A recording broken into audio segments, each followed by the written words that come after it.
Hey there, little one.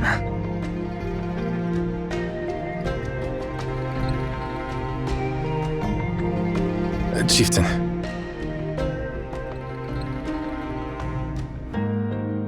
Chieftain!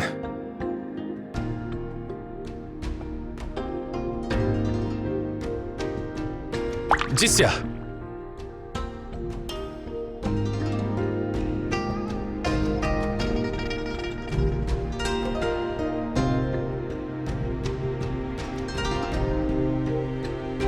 Oh, it's you, Sanglo. You startled the little one. What little one?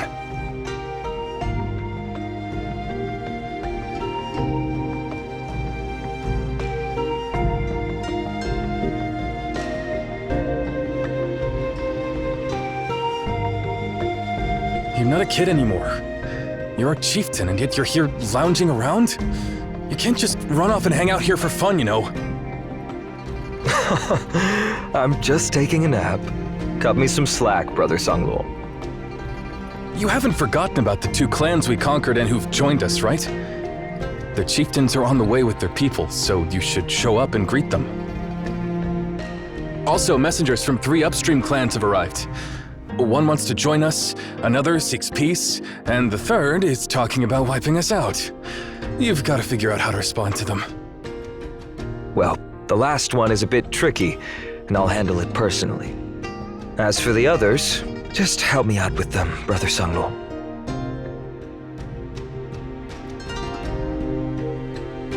Those willing to join our clan will accept them, and those seeking peace will treat with respect. As for the ones drawing their weapons,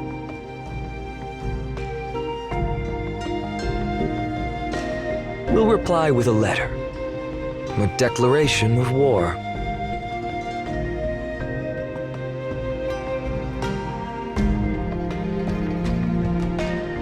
But they don't even have writing yet. Wouldn't it be better to send a messenger with a verbal message?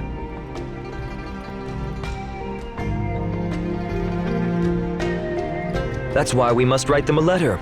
Since they don't know how to write, we'll have the messenger read it to them. The characters you invented are our most powerful weapon, and it's just a shame few understand that.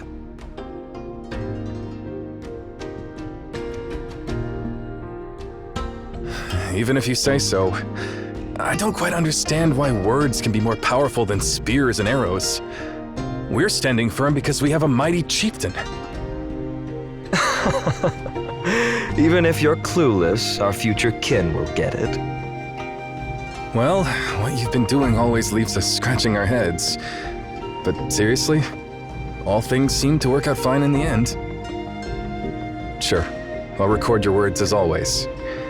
Maybe our future kin will grasp your wisdom better than I do. Stop thinking of me as some sage. I just have some insights, and that's all.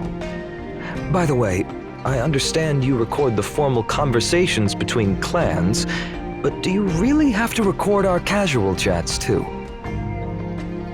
That's where you missed the point. To you, it's chit-chat, but down the line, it becomes history. History? So another new term? This world is full of unnamed things.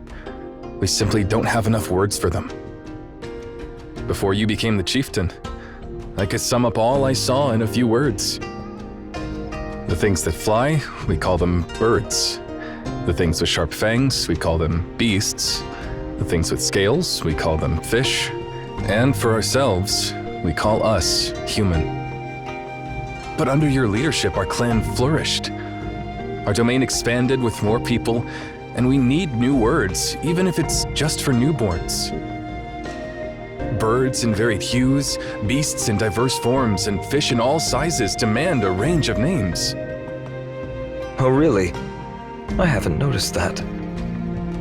It's just those clans upstream keep challenging us. We defeated them one after another, moving upstream, and that's all.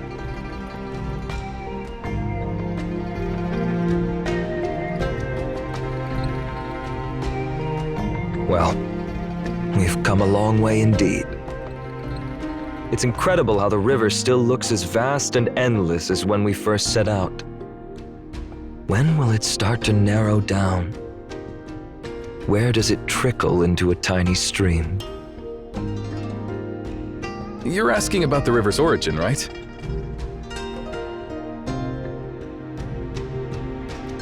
Well, there are too many questions I have in mind. How many people live along this grand river? How much land does it span? And what kind of lives do they lead? If they thrive, can we learn from them? And if they struggle, can we help them?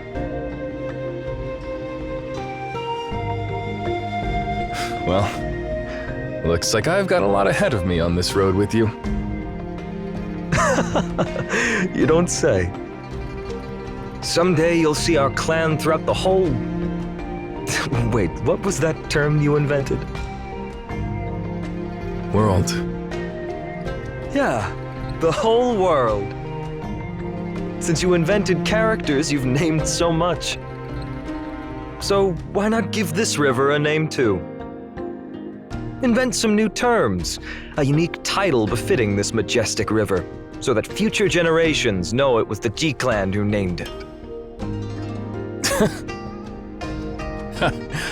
You do sound like a chieftain at times like these. But even so, just don't vanish without a word in the future. All right, ease up. I'll make sure to leave a word before sneaking off next time.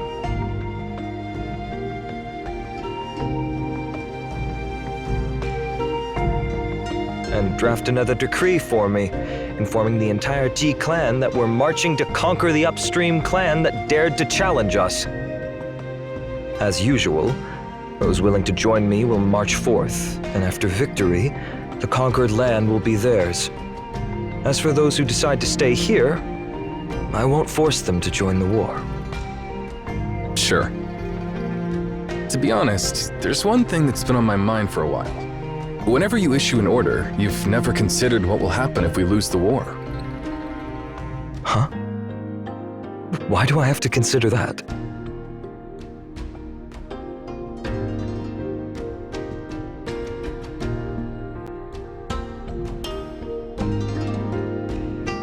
If a mountain blocks, we scale it. If a river blocks, we cross it. If a boulder blocks, we break it. If a thorn blocks, we burn it. If a beast blocks, we hunt it. If a clan blocks, we conquer it. To me, the path ahead is just that simple.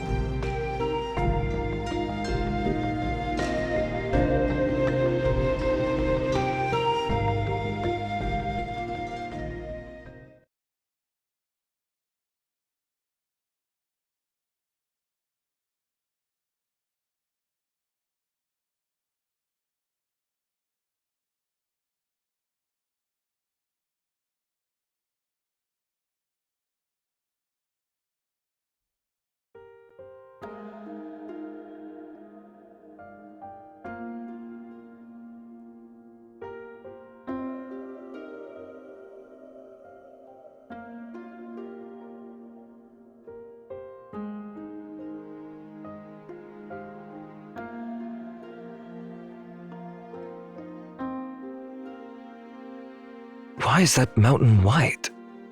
How interesting. That's snow, chieftain. Oh, like the cold stuff that only falls in winter. But it's summer now, right? Higher places tend to be colder. Perhaps winter arrives early at such a high mountain.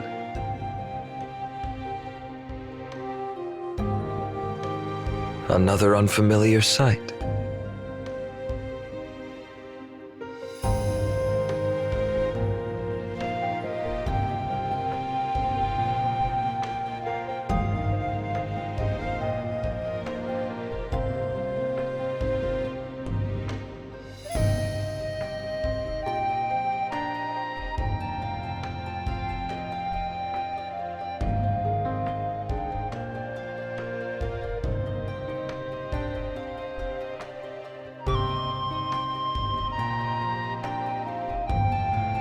That mountain is known as Snow Mountain by the clans who recently surrendered.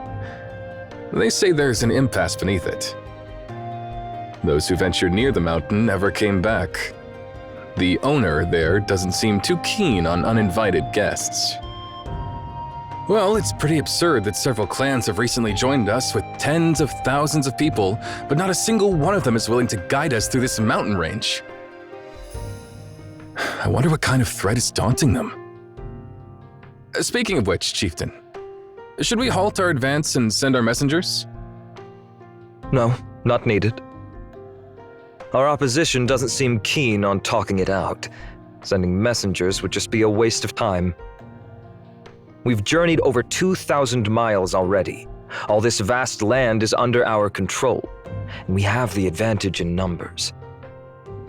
Even the snowy mountains and the impasse won't stop us.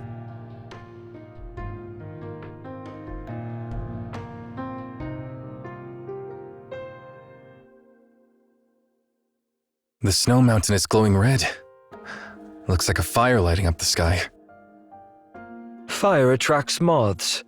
Let's hope the moths drawn here aren't too troublesome. Well, we're on our opponent's territory, Chieftain. We might just be the moths in their eyes. You know, there's nothing wrong with moths being drawn to flames. To a moth, that flame could be the brightest light it's ever seen.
Observation Pavilion checked. Ancient City Alley checked.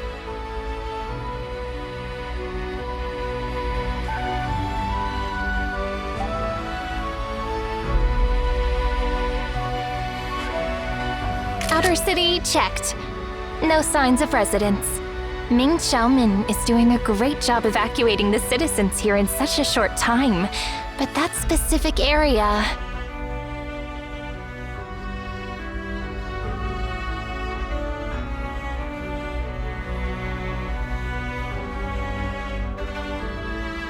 If only the evacuation halfway up the mountain could go as smoothly.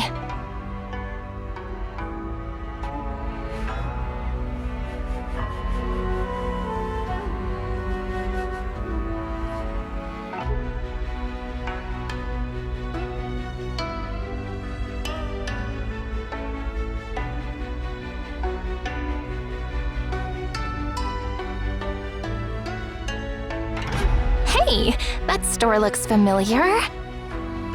Ancient QingYu hot pot. Wait, Isn't that the top pick on the 10 must-eat restaurants list on QingYu Advisor? I had to wait in line for nearly 3 hours just to check out this spot. Now there's no line, but no people either. Ugh, this entire place is deserted. I remember when this street used to bustle with crowds. Maybe I can hit up all the stores on this street now. And I'll snap some pics, then create a special edit with a filter. The headline could be something like, "A shocking sight, unveiling an empty QingYu city." Before I came here, Qing made it clear, once you reach QingYu city, follow Master Yuanquan's lead and don't post anything online.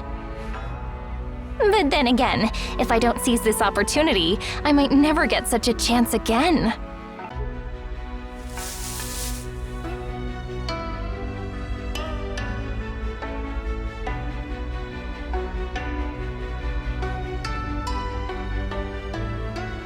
Let's address the situation first and save the photo talk for later. Oh, you think you're the bosses here now? Get down! It's up to you, Stockholm. Override!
This mountain, a beacon of grandeur and righteousness, towers high, a testament to nature's glorious finesse. The ancient scholars really had a way with words. Seriously? Who's calling me now when I'm out on patrol? Hello? Hello? Oh?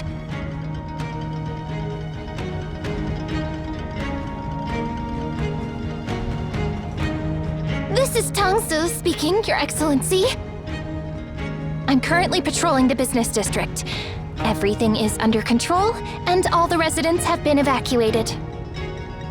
Do you have guests, Your Excellency? Understood. I'll head down immediately to meet them.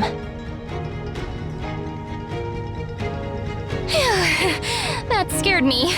Note to self, check the caller ID before picking up next time. But visitors being allowed into the city at this hour, with Master Yuanquan personally instructing me to retrieve them, they must be someone significant. I wonder who they could be.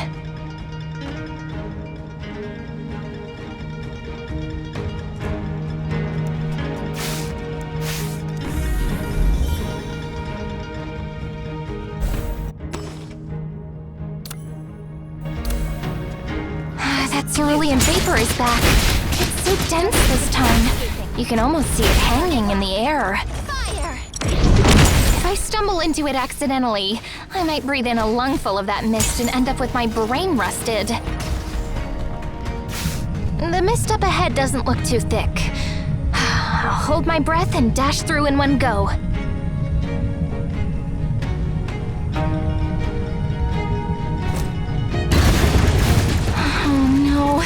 My body is getting heavy. Let's steer clear of these mists. Oh, isn't this the path leading to the royal palace? wonder how things are going on Master Yuanquan's side. But for now, I need to head down the mountain to welcome some esteemed guests.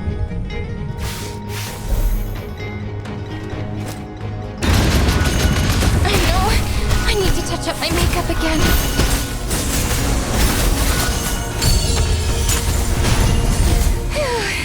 The mist at the bottom of the mountain seems denser.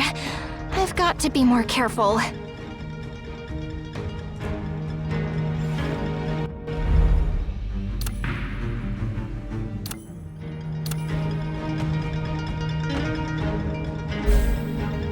The mist ahead is too dense. Let's see. Maybe I should use the mist clearing lamp for us Weisho members.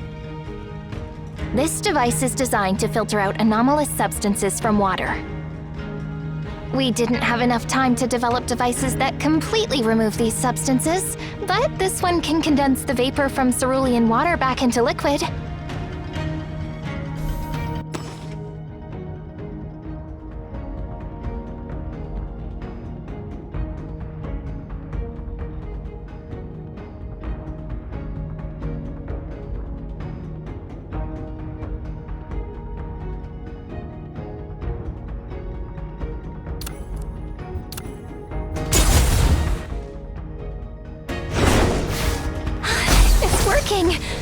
Let's use this opportunity to move out.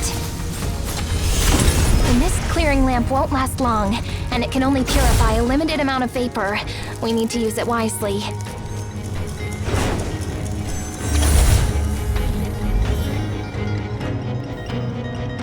Wasn't this street supposed to be closed off? Why does it seem like there's still activity on the second floor?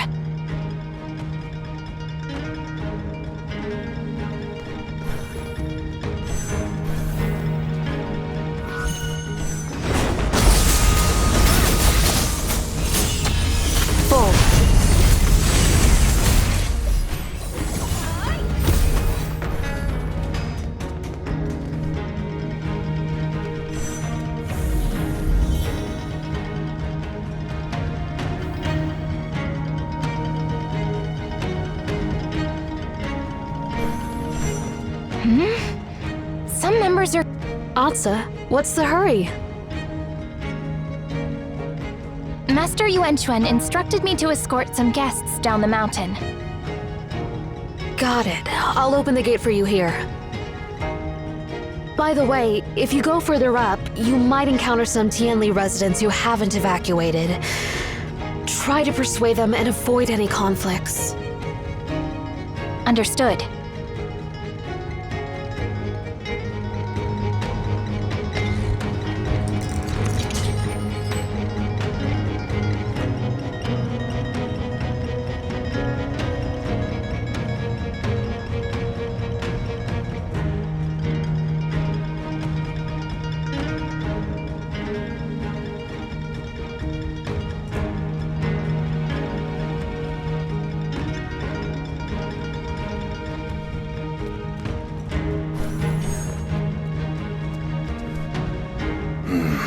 Where did those people go? They're not here. Hey, I'm in charge of the evacuation operations here. Ah, it's you folks again. Spare us the lecture, we're tired of it. I have a few questions to ask. What questions? How long do we need to stay in the evacuation zone? And when can we return? We haven't received any updates yet. Until the mist clears, at least. But the weather forecast just keeps saying the date of mist clearing is uncertain. Because this isn't just any extreme weather. There's something more to it. Something more? Tell me about it. Well, it's a complicated story, not something I can explain easily.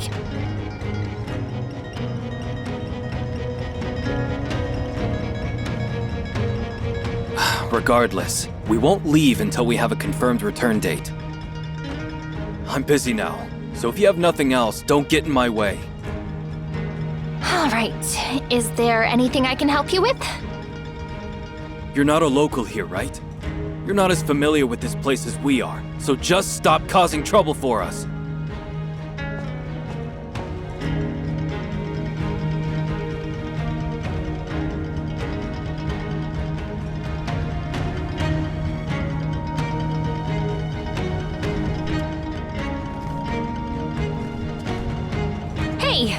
I'm in charge of the evacuation operations here. I'm busy. Just spare me the speech. It's not safe to stay in the city with the mist on Mount Tianli. Come on, it's just ordinary mist. What could possibly go wrong? Outsiders like you always stir up trouble for no reason, but we...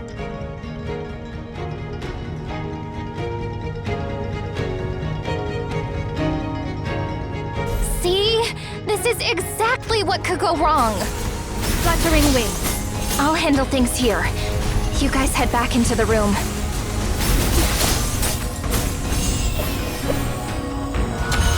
Full. Onto. End it all.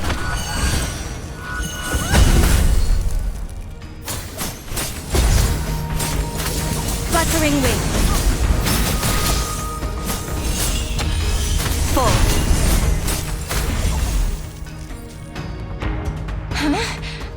Where did everyone go? It feels like they were searching for something. Let's put that aside for now. Following Master Yuanquan's orders is my top priority. Hey, I wonder if those guests have reached the foot of the mountain yet.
Spicy hot pot is making my mouth water.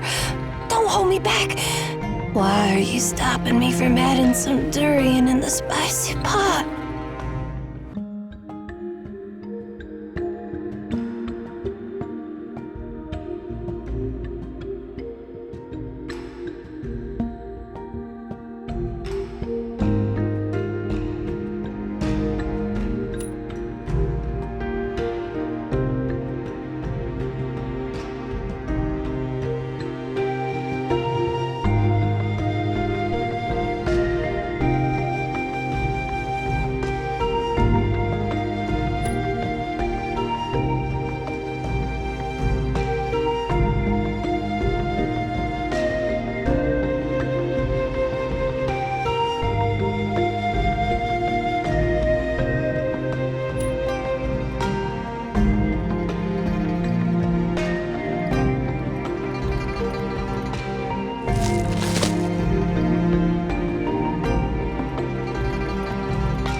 Sneak some treats without me?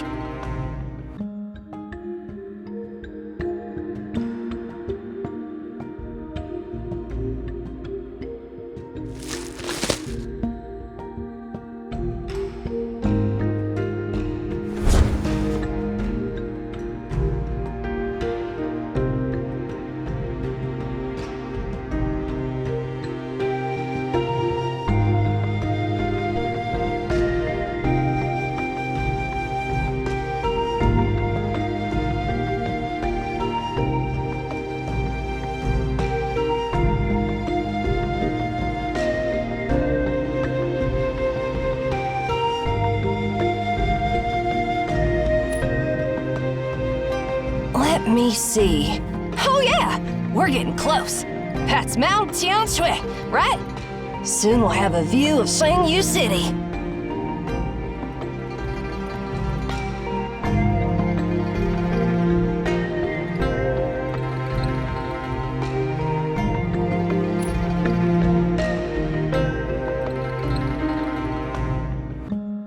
Or what?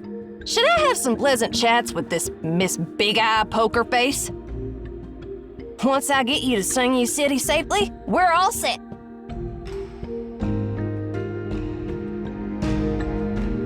Once we get a bit closer, we'll be able to see it.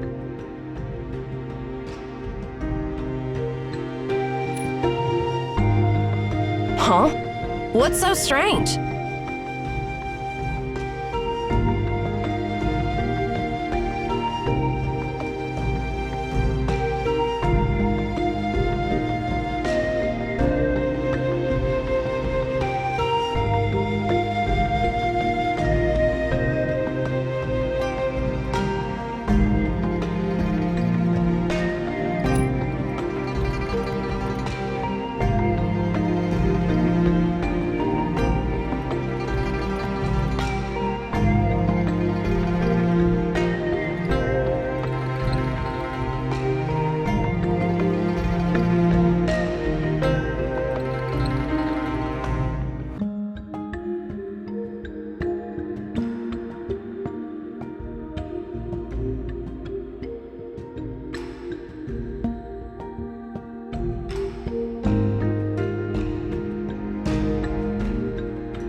Jixia.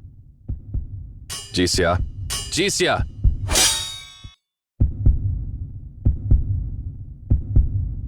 How many battles have we fought with them?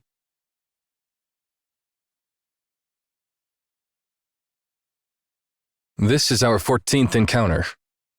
So far, we've had 3 draws and 11 defeats, but no victories.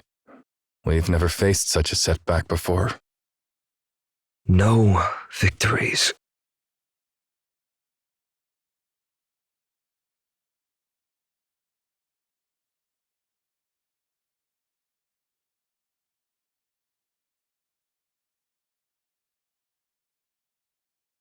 The scouts I sent out have gathered information. Our opponents are the Tianli clan. They've been here long before we began our journey.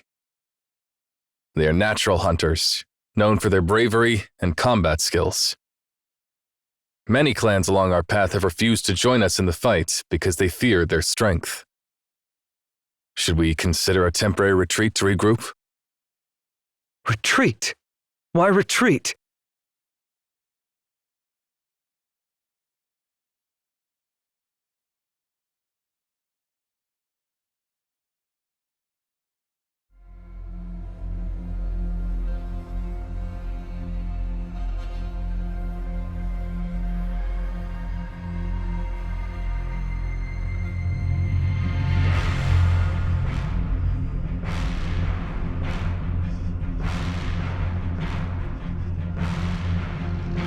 There's a first time for everything. While they are skilled fighters, they are not unbeatable. I can handle their tactics and strategies, but there's one thing we can't defend against. Their weapons. That's it. Yes, I've heard about it. Our soldiers from the battlefield mentioned they were using cerulean weapons. Yeah, those weapons are way beyond our understanding. Not only is the color unfamiliar, but the material is like nothing we've ever seen. Their weapons slice through flesh and bone effortlessly, and nothing can withstand their edges. Our people are murmuring that there's dark magic on those weapons, with the souls of the dead trapped inside, making them invincible.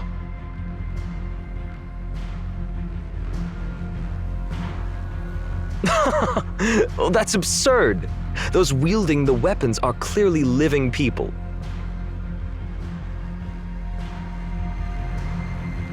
The lands for hundreds of miles around the immense mountain bow to the might of the Tianli, led by their renowned Lord of Weaponry.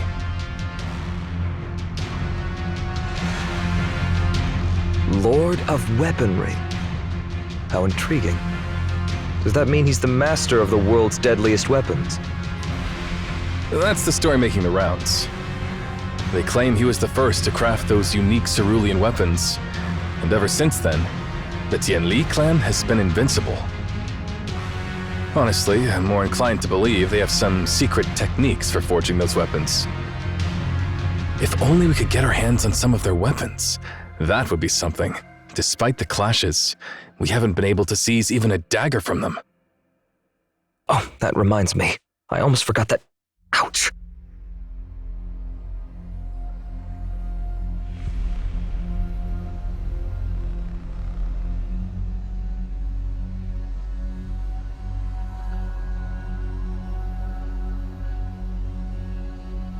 Your shoulder! Who dared to harm you?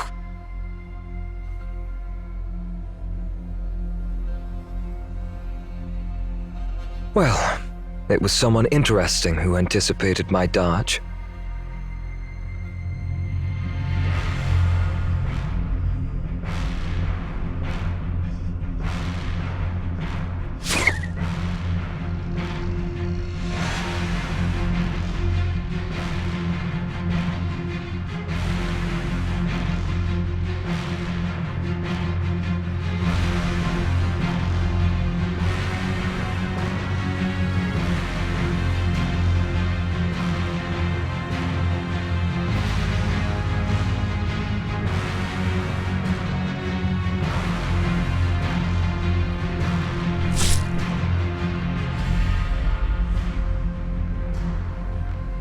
Jisya, I'll find a healer right away.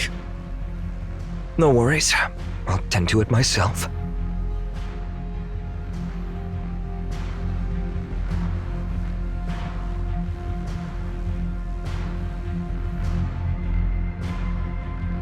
You said you wanted their weapon, right? Here you go. If my hunch is correct, a material this valuable wouldn't be entrusted to just anyone. Only their leader would be deemed worthy of using such deadly arrows.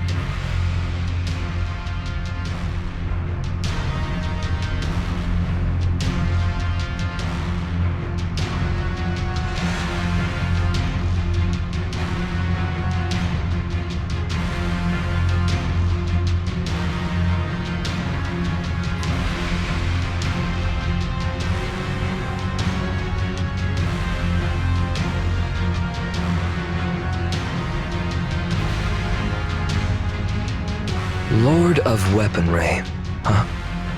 Great. I'm looking forward to our next encounter.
I've never been here before, but Sang mentioned someone will be picking us up.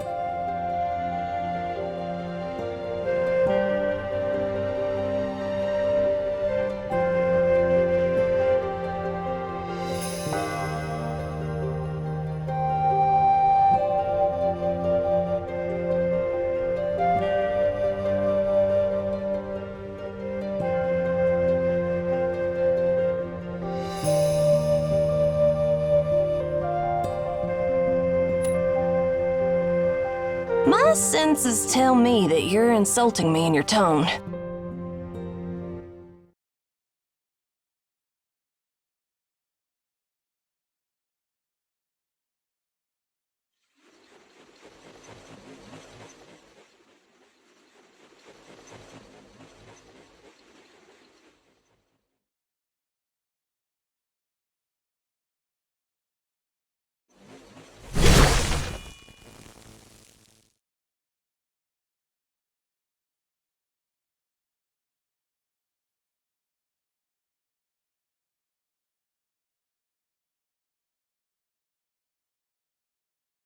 Kong!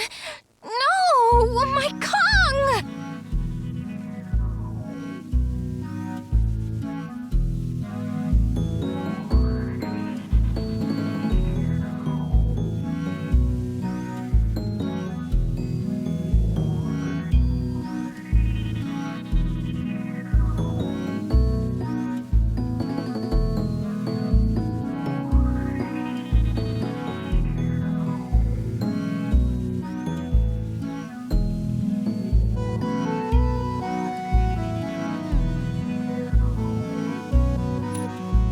Well, this is the girl who picks us up. A weirdo who enjoys giving her drones names.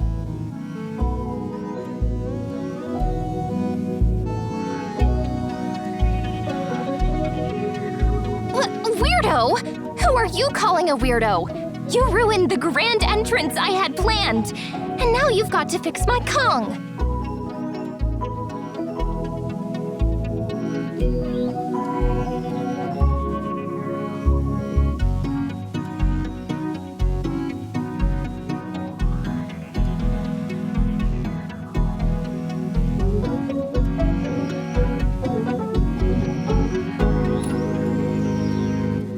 Come to me.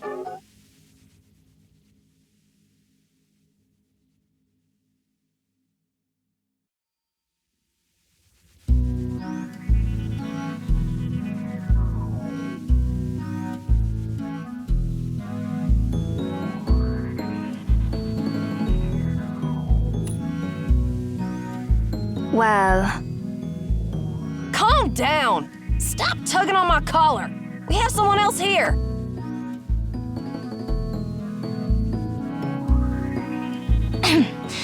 sorry. Got a bit carried away.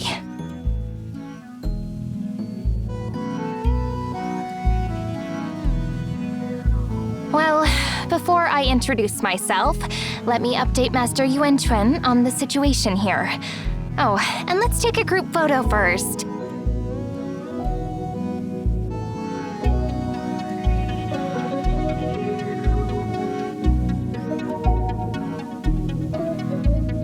Say cheese!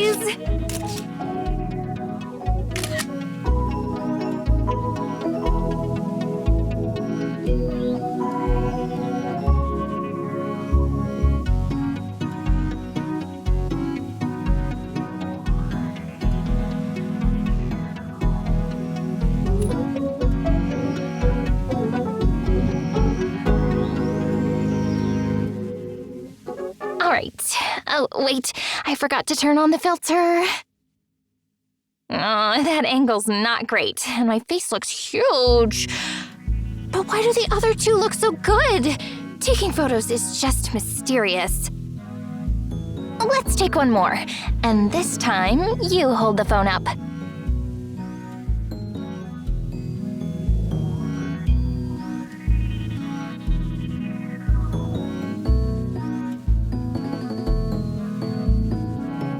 Raise it higher? Yeah? Hey, lovely lady, give us a smile. Or use your hand to lift the corners of your mouth. Just don't frown.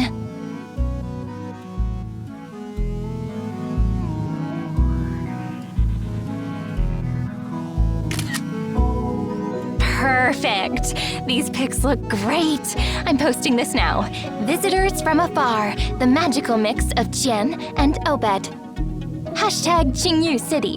Hashtag Hansa region. Hashtag daily. Hashtag girly fun.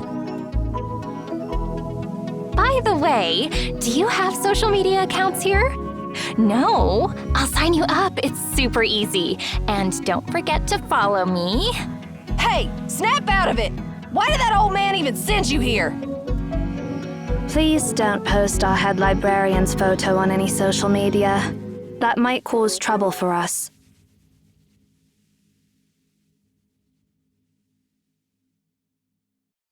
All right. Why is everyone in CAVE so stubborn and old-fashioned? It's the internet age, you know. Oh, where are my manners?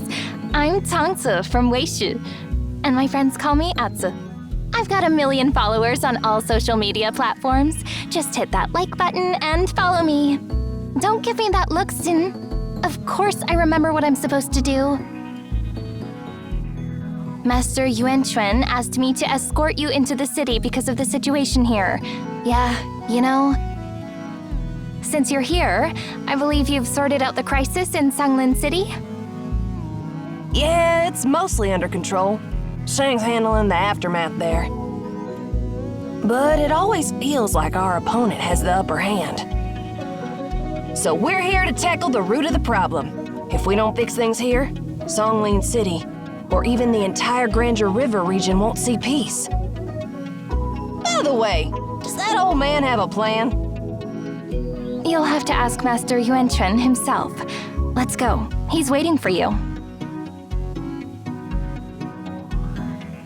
Before we leave, I need to report to Master Yuanquan. Please wait here for a moment.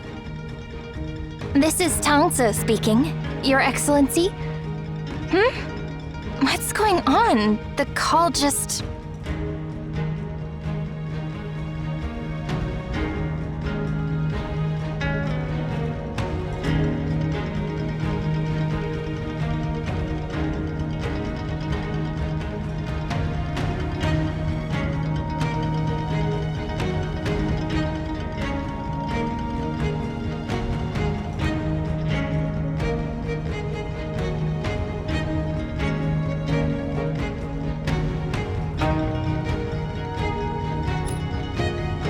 Yes, the signals have been erratic since the cerulean vapor emerged. Let's try to move halfway up the mountain.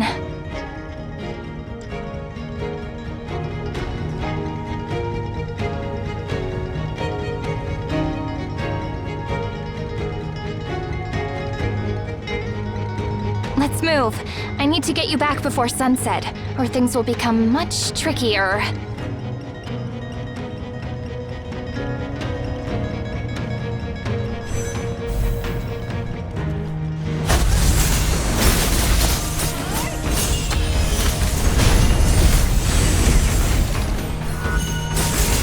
Wuthering Waves.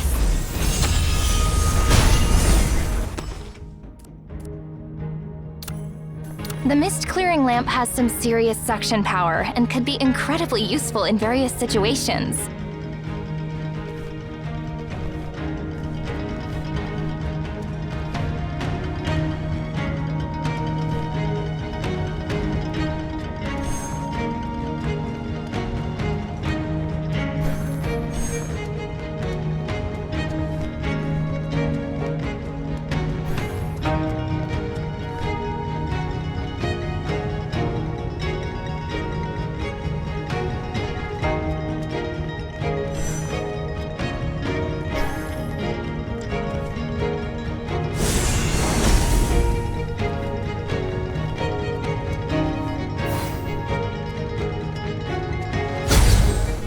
Wuthering Waves.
Before we leave, I need to report to Master...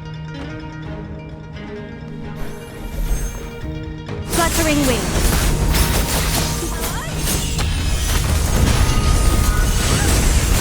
Fluttering Waves.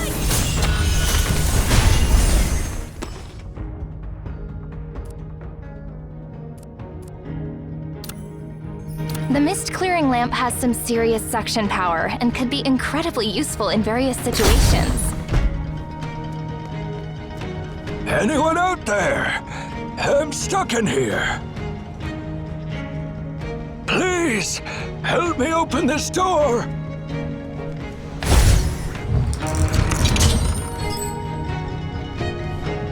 Why are there still people stuck in the city? Need a hand getting out, old man?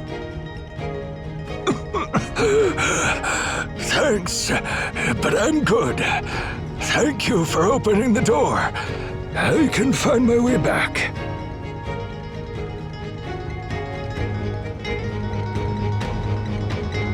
Man, he walks fast. Something is weird about him, though. He's from the Tianli clan. Anyway, let's leave them be. Those people are a bit mysterious.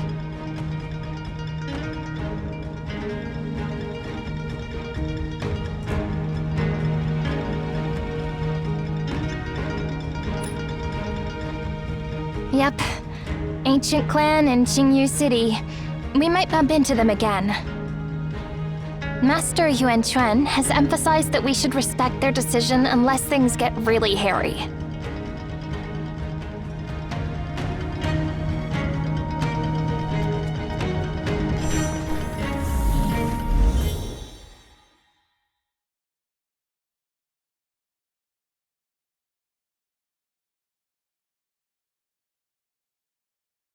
Hold on. Is that a citizen who hasn't been evacuated yet? I knew they wouldn't just heed my words and go back. Zen, lend me a hand. Seems like things haven't been running too smoothly for you in QingYu City, huh? We'll talk about that later.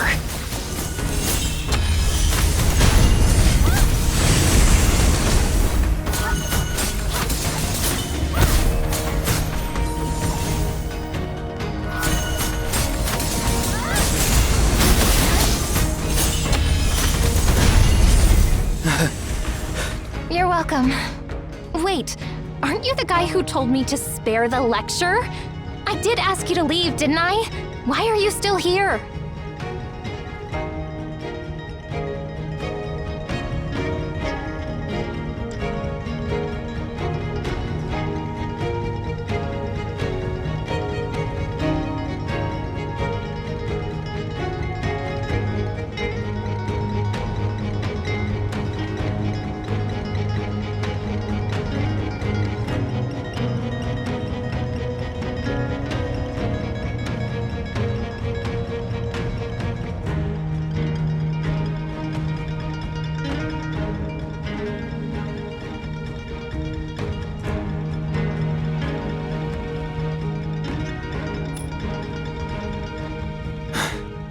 We're staying here because a kid from our clan sneaked off. I know this sounds arrogant. We were overly confident in our abilities. So, could you please help? Certainly. Even if you hadn't asked, we were intending to help. Just head back and we'll find your child. Huh? Are we really going to help them? I'm supposed to ensure your safety on the mountaintop.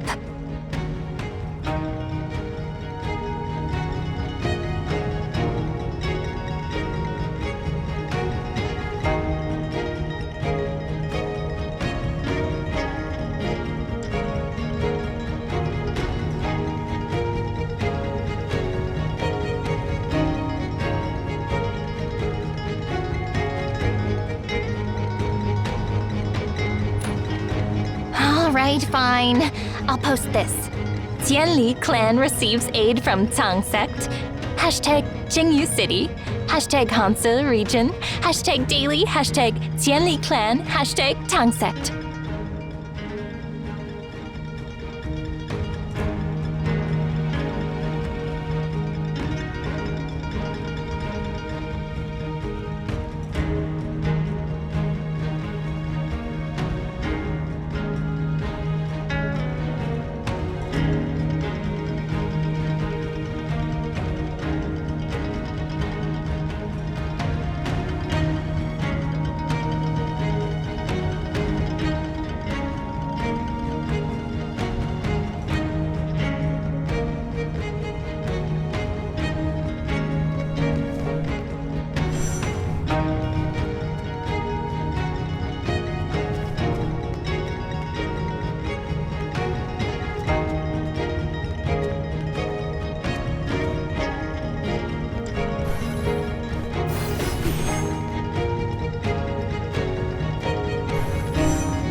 mist is too dense. Even the mist clearing lamp won't help us here. There should be temporary purifiers nearby. Let's activate them.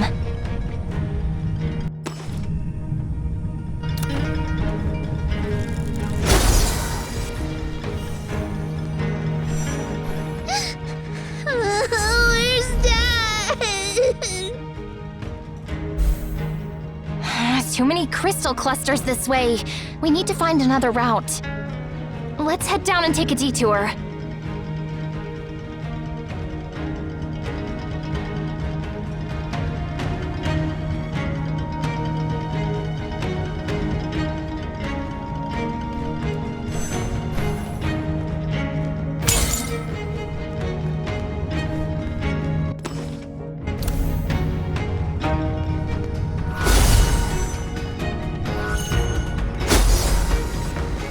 Wuthering Waves.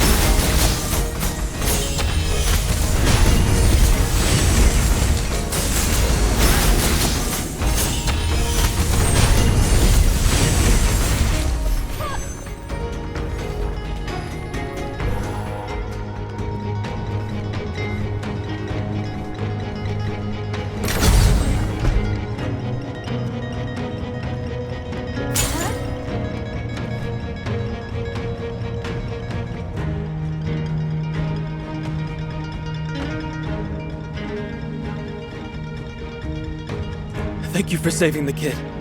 I can never repay you enough.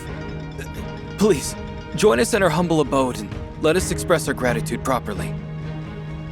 That's unnecessary. Just take your boy and leave QingYu City.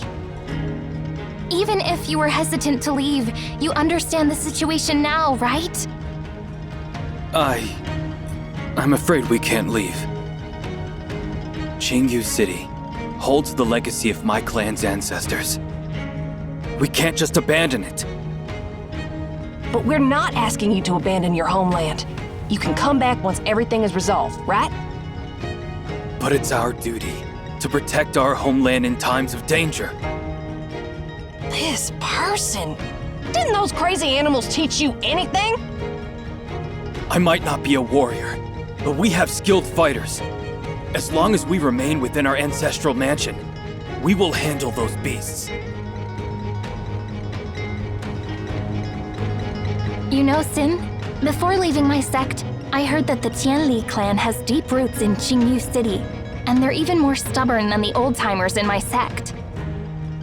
Master Yuanquan also mentioned that the Tianli people are unique, and if they choose to stay, we should leave them be. What? What about their safety? Master Yuanquan didn't spill many details, but he didn't seem too concerned. Maybe those people know how to look out for themselves. Anyway, according to Master Yuanquan, as long as the Tianli people stick to their ancestral mansion, they should be fine. Ugh, so annoying. Fine, let's just follow that old man's words. Hey, we'll make sure you get home safely. Thank you so much. This way, please. There's a shortcut to our ancestral mansion.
you're asking about that. Yes, Tian does regard cranes as a symbol of good fortune, but they aren't worshipped in every household. QingYu City is an exception. Now, what was the story again? I remember Lord Yuanquan mentioning it. Ah, yes. During the founding of Jixia's kingdom, a strange crane descended upon a mountain peak. The people at the time saw it as an auspicious omen, and they even recorded it in the history books. Later, the crane was kept in the palace gardens, though not in the usual sense. Back then, people revered this beautiful bird, allowing it to come and go as it pleased. Over time, it became linked to more and more legends. One account claims the crane was immortal, and as long as it remained on Mount Qianque, the dynasty founded by Jixia would never fall. But when it flew away and never returned, it would mark the end of Jixia's dynasty.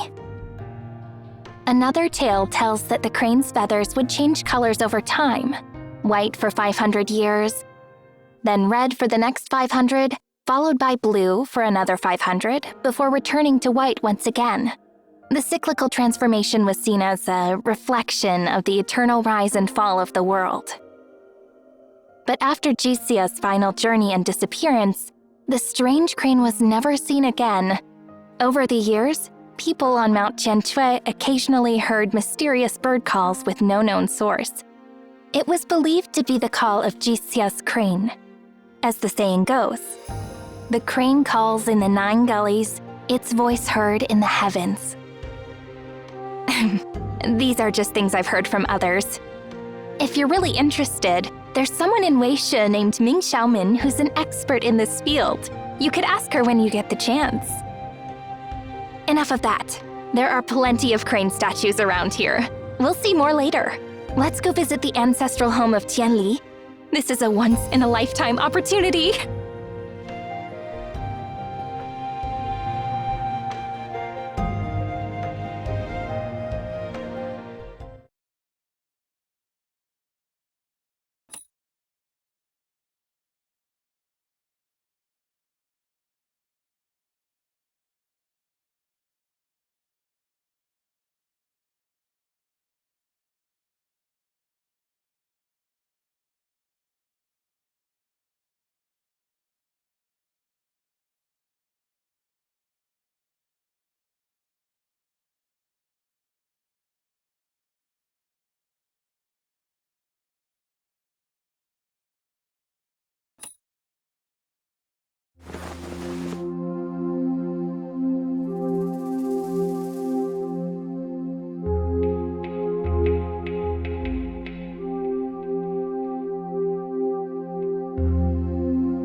Can you fix it?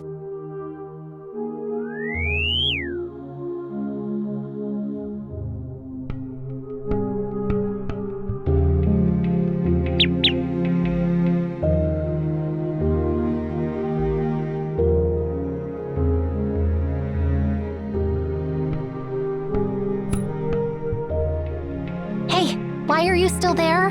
Come to me or you'll wander off into the mist.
So, you're Outlanders, huh? It's a pity I can't give you the tour right now, but once this situation is sorted, I'll show you around the Royal Palace, for free. But isn't that a popular spot? Don't we need to buy tickets? Well, visitors do, but we've been around for ages and all the attractions in QingYu City are free for us. I can arrange things a bit so you can enter as my relatives. But isn't that like sneaking in? Sing wouldn't approve of that. Well, let's call it flexible kinship. Yeah, you saved my boy, right? So you've given him a second chance at life, making you his godparents and my relatives. Wouldn't you agree?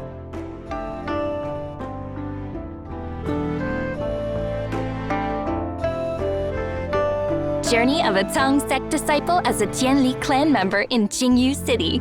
Oh, this plan rocks. Guaranteed to reel in more followers. And hey, if you're looking to get some ancient QingYu style souvenirs or traditional Tianli handicrafts, here's a tip. Skip the stalls and head straight online. They're all churned out by the same factory anyway. Huh? But aren't you Tianli people live streaming the crafting of handicrafts?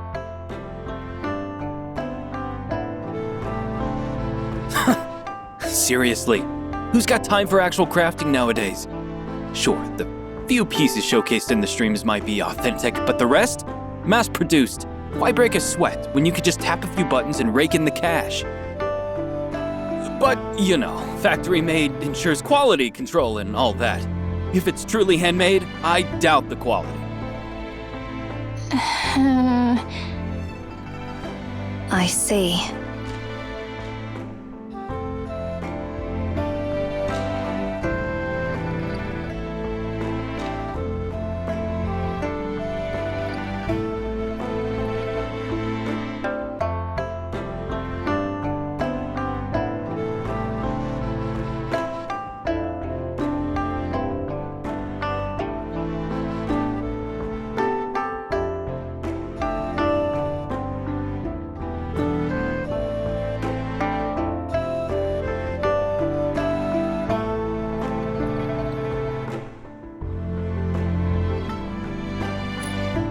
But that's broad!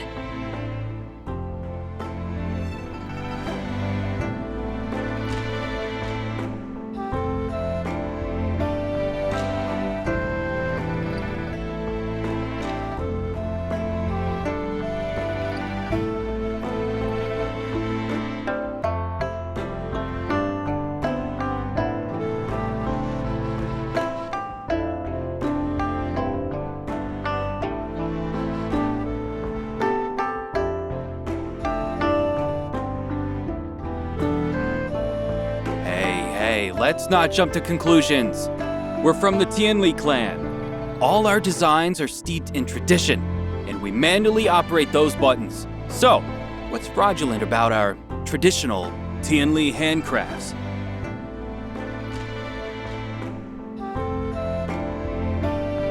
All right. What about the classic bronze wares in the antique market? Are they the real deal? Well, the wares are made of real bronze, and the styles and patterns are genuinely classical. As for whether they are antique, let's think about it this way.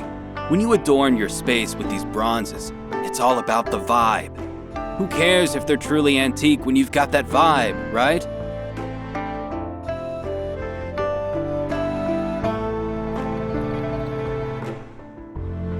Geez, they say you Tianli people are stubborn, but you know what? You're staying current much better than the old-timers in my sect. Thanks for the compliment. It's all about making ends meet, you know?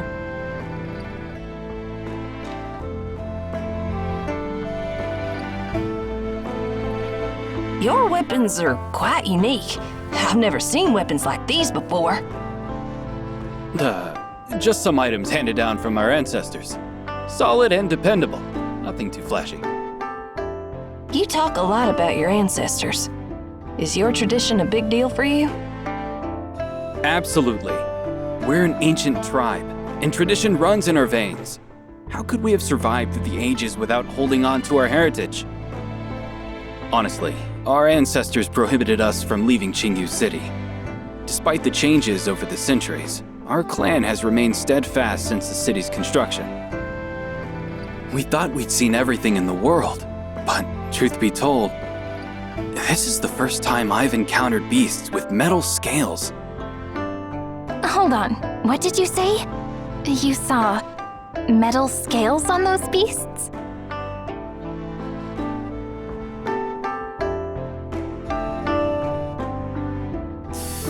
Yeah, didn't you notice? Oh, I see. Only a few of them have developed those metal scales, while most still appear normal, just a bit unusual in size and skin color.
Quiet down.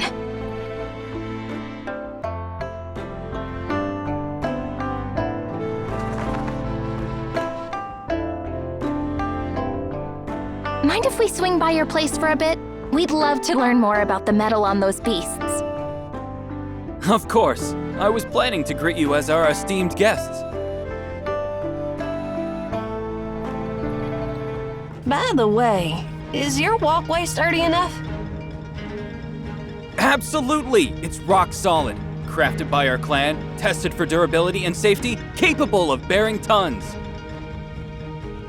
Gosh, I just hope we don't end up victims of your traditional craftsmanship.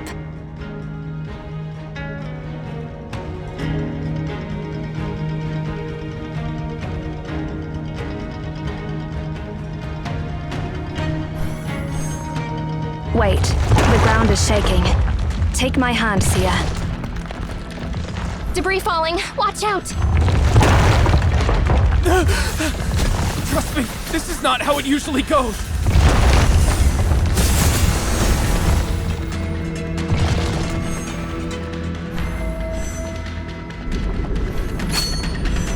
That boulder is too huge. Move back. I can't stop it.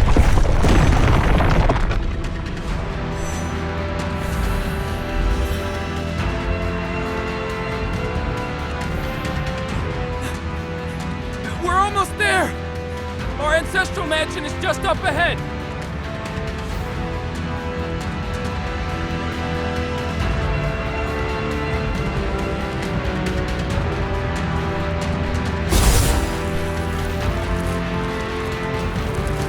When will these things ever end? Are you opening a monkey zoo here or something? Enough with the sarcasm! Just throw your weapons! Wuthering Waves. Who's being sarcastic now?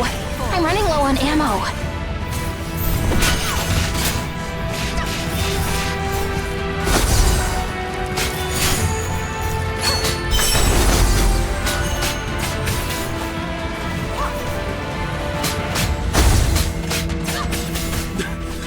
I know it's urgent, but let's not panic!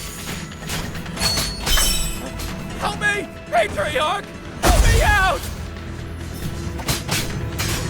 If I don't make it, Patriarch, please save my kids! Save the future of our clan! Save the future of Dan! Ansu, end it all!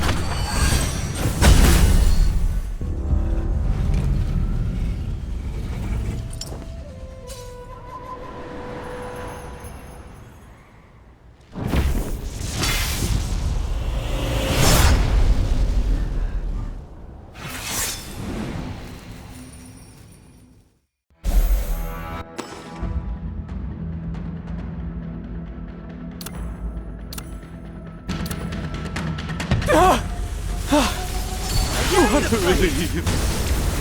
You can all rest easy now. No, our patriarch is here. The patriarch of the Tianli clan?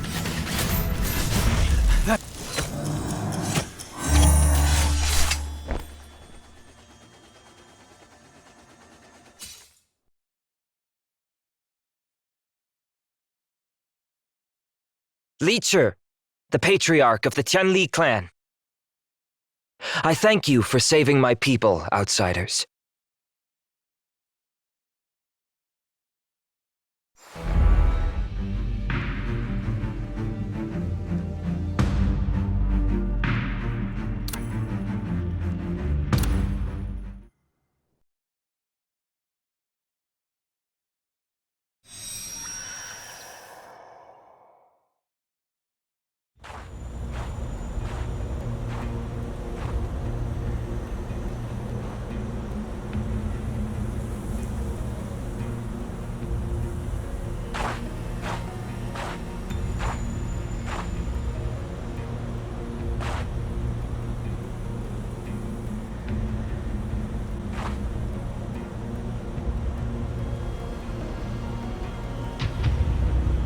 I've confirmed there's only one of them, Lord of Weaponry. This could be a trap. Do we take the shot? Ready your bows, but do not release any arrows without my command. Yeah.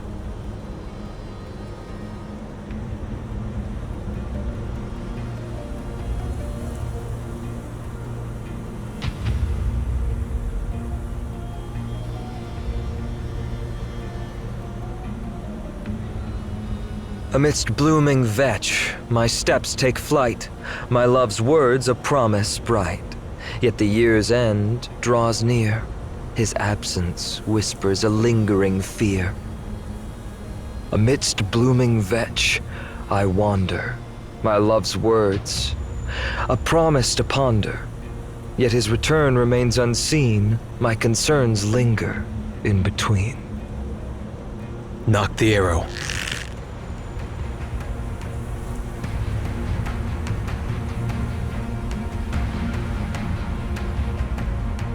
Halt there, stranger. State your business. Xixia, the chieftain of the Ji clan, greets the Tianli clan patriarch. Aiming arrows at a guest isn't exactly our idea of hospitality. Do you realize your predicament? A word from me, and you'll meet your end. Yet here I am, alive and well. So, we still have a chance to talk this through, right? You've got some nerve. I am Legion.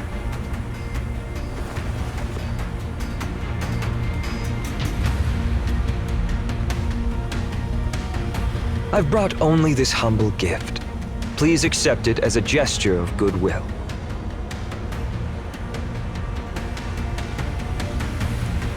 I crafted this arrowhead with my own hands. You took it from me, and now you're calling it a gift. We've clashed 27 times, and only once have you left one of these arrows on the battlefield. The one that lodged in my shoulder, to be precise. I figured this arrowhead must hold such significance that even the Lord of Weaponry wouldn't wish to discard it. So I've come to return it personally. Is my sincerity not a gift? Let's cut to the chase. What exactly brings you here? I've come to propose a truce.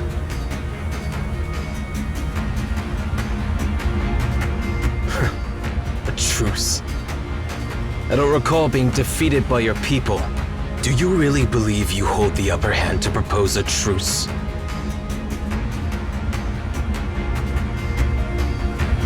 It's true that you've got superior armor and weapons, and we struggle to match your military might.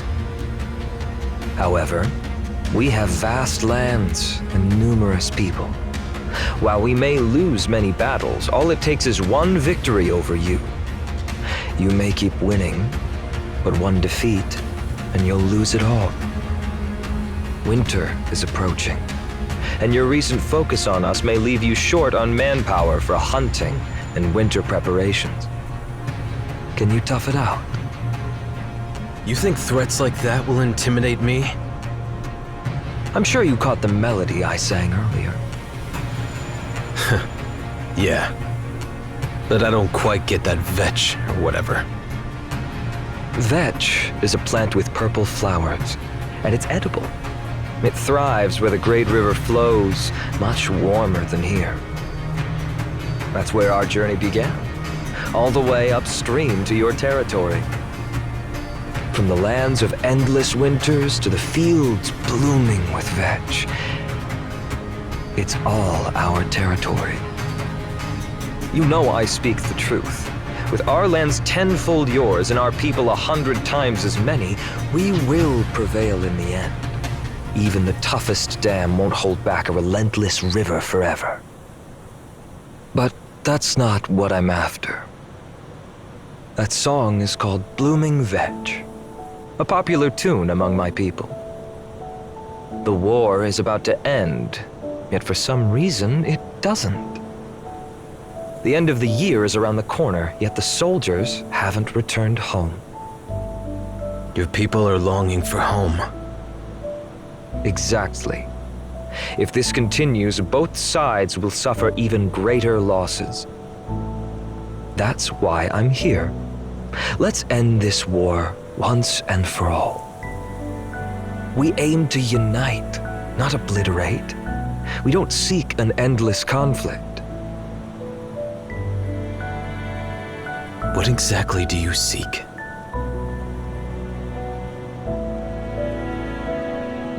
We seek a world where our clans can coexist and prosper in peace, without the need for battle or starvation.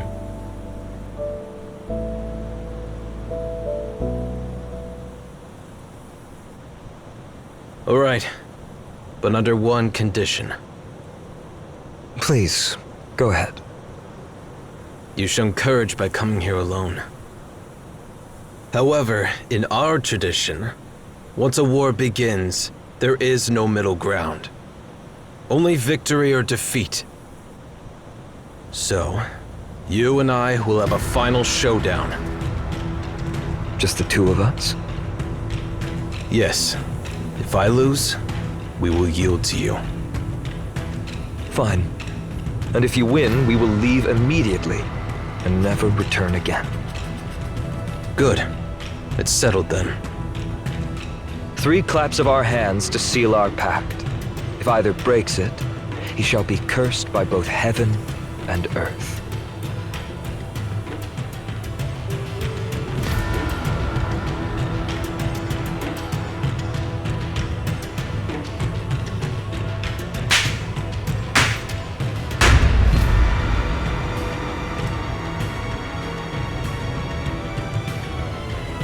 What weapon will you use? I remember breaking your sword in our last duel.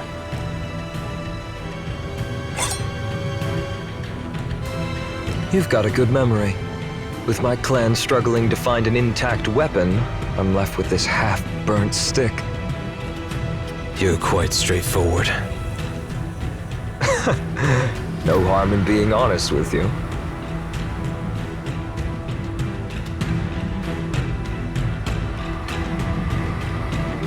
We have plenty of cerulean crystal swords. Choose one for yourself.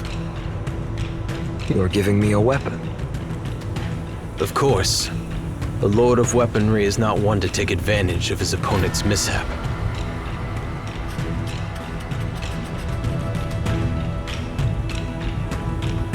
The outcome won't change regardless. If I win too easily, it will be dull for me, and you'll die without a proper fight.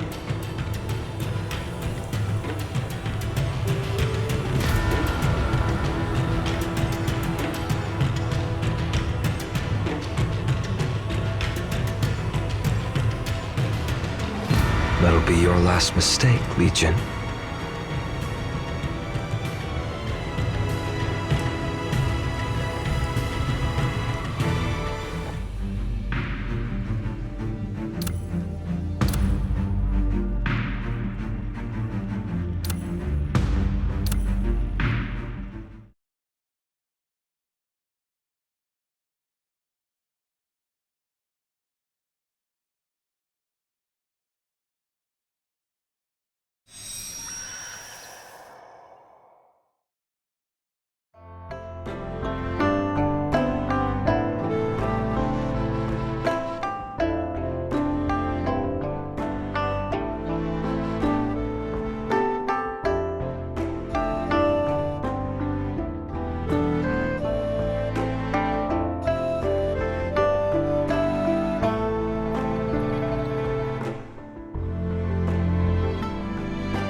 Here we are.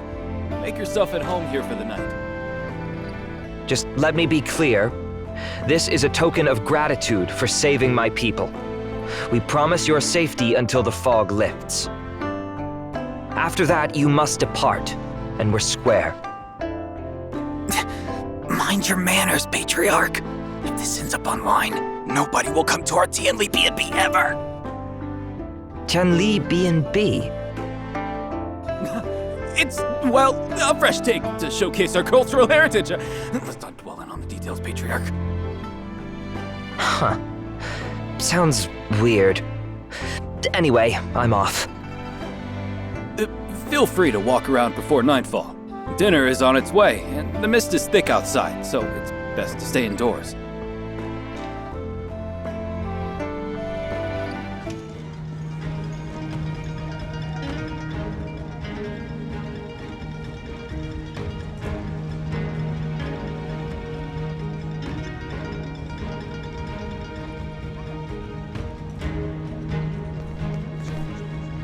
Please don't mind it if our patriarch gives you a long face.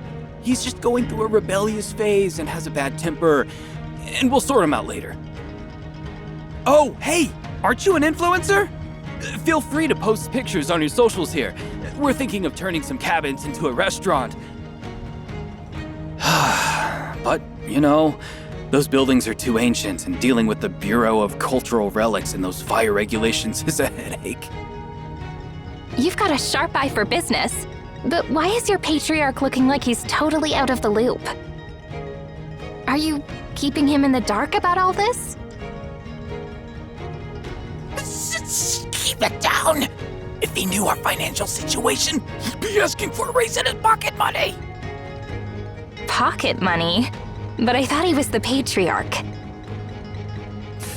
Well, he's still young and naive about society. To ensure he develops good spending habits, we older clan members must manage the finances for him. That's quite the limited patriarch. Good thing it's not like that in my sect.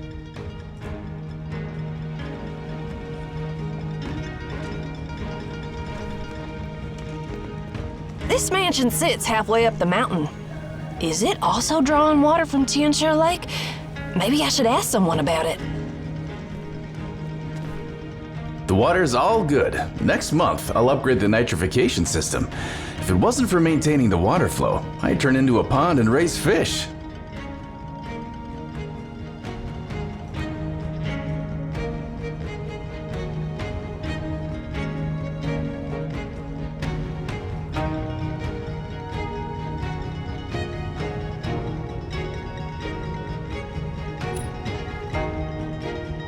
Yeah.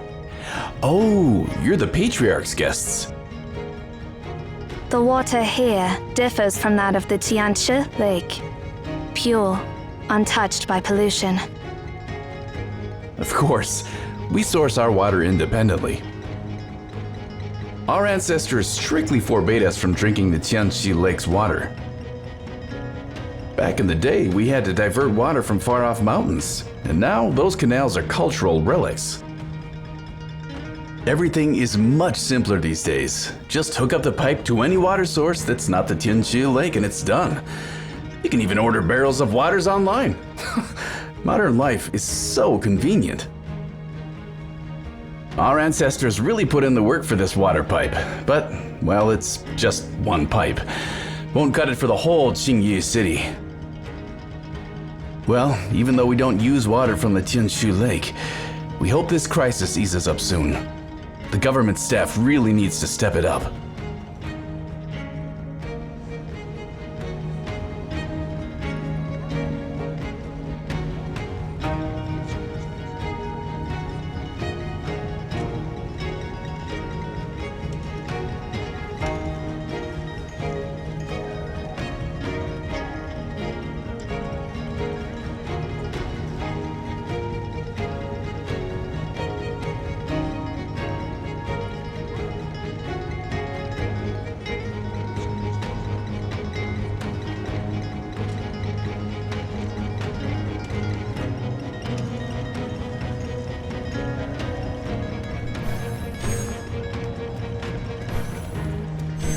This mansion looks ancient.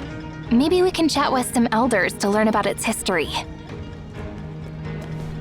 Legend has it this mansion was constructed in the era of our first forefather, Li Jun. That was when Jixia first unified the land. Short after Jixia took the throne, he jetted off on a grand tour, leaving Li Jun to hold things down in QingYu City as regent. Li Jun met a mysterious end shortly after taking the reins, and all that remained of him was this mansion. Through fires, quakes, and battles, it's been battered but always rebuilt in the same spot. This place is our foundation. Throughout history, numerous emperors have tried to uproot us, shuffle us off to cities or distant lands. But here we are, standing firm. Our first patriarch, Li Jun, decreed that we never abandon QingYu City. And look at us now.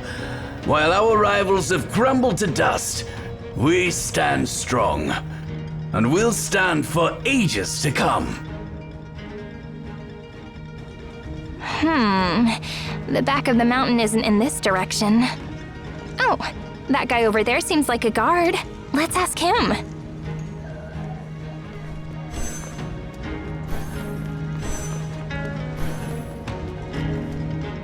Oh, you're the guest of the patriarch, right? Feel free to wander around. Just, steer clear of the back of the mountain. It's sacred to our clan. I think we can stop now. I'm starving. My stomach's rumbling. Sure, let's head back and grab something to eat.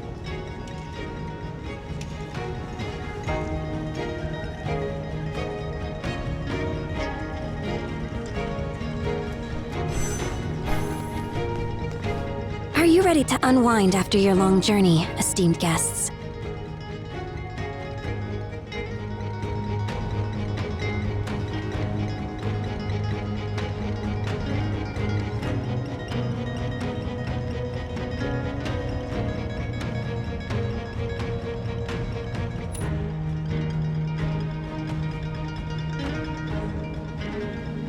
Are you ready to unwind after your long journey, esteemed guests?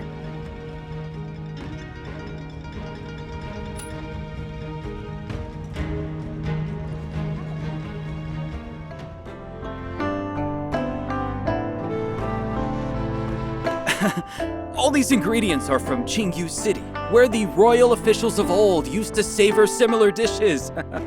Try these traditional flavors we've rediscovered.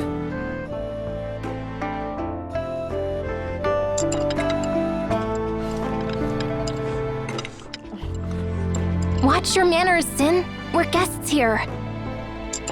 But why bother? I'm totally starving after a day of fighting. Oh, these noodles have the perfect chew. The soup tastes great. I could go for another bowl. Ha! We use mountain spring water to cook these noodles, ensuring top-notch quality. Huh? So it's not from Tianli Lake atop Mount Tianli? I thought...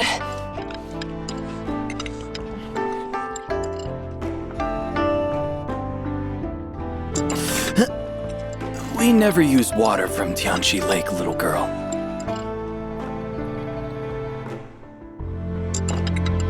What is that? It's a tradition. Like our prohibition on leaving QingYu City.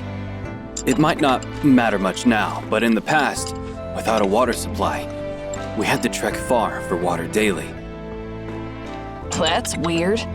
Why did your ancestors create so many weird rules?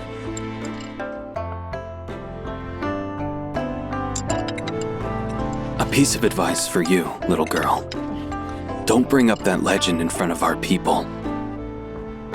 What, is it taboo or something? The legend itself is not taboo, but Jixia is. I know many see him as humanity's first ancestor, but we don't. We have our own ancestor, Li Jing. Let's set aside Li Jun's tales for now. Your tone suggests you're not quite fond of Jixia, right? No, I'm not. As for the reason, according to our lore, Jixia betrayed Li Jing in the past, leading to his gruesome demise. Really? But I thought history books painted them as close friends. Maybe they were friends once, but people change, you know? In our folklore, the first Qian dynasty was a joint effort of Jixia and Li Jing. Jixia was unable to defeat our ancestor, so he proposed ruling the world together. Out of trust, our patriarch Li Jing let him establish his capital on Mount Tianshu, originally our territory. Jixia then turned treacherous, scheming to kill Li Jing and seize power. Following Li Jing's death, the Ji clan feared the mighty Tianli clan, leading Jixia and his followers to oppress us. Our people endured hardships.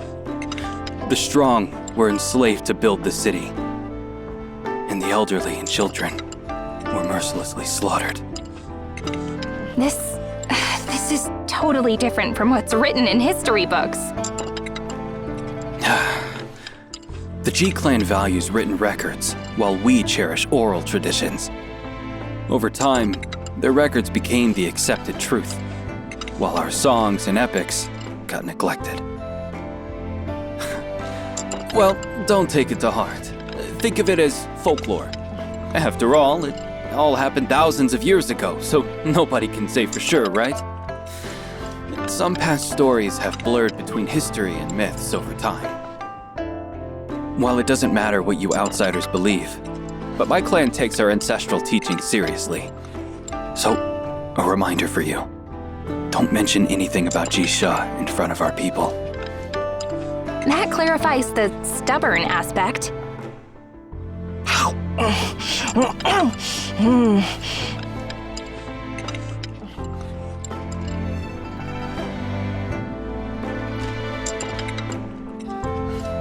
Do you have more?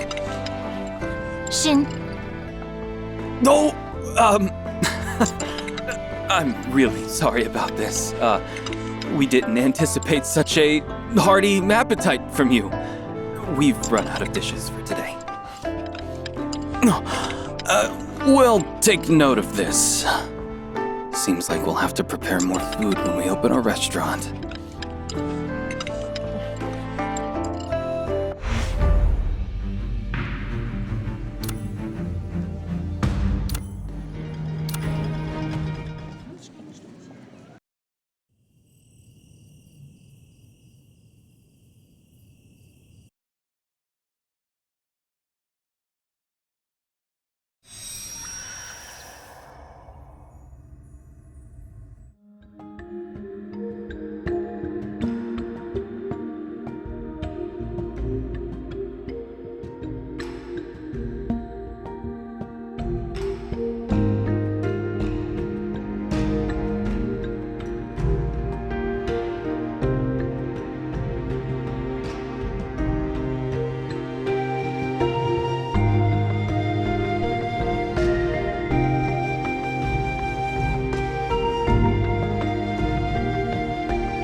I'm here.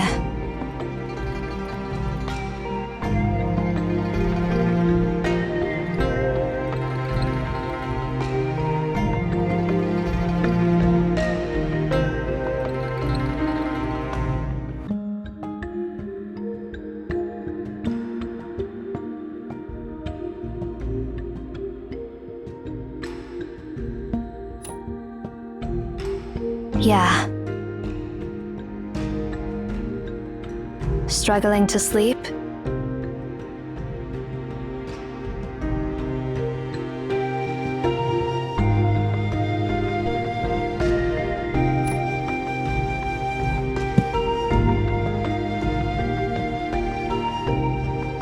The moonlight is bright. Let's step outside and take a stroll.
That sound is coming from the back of the mountain.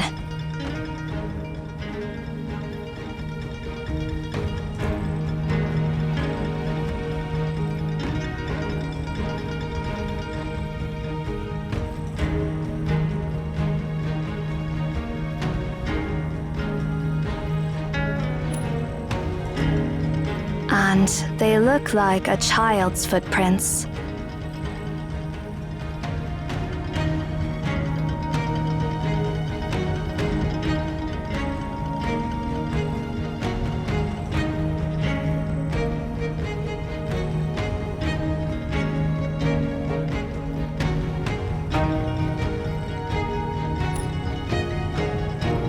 We shouldn't intrude on their sacred land.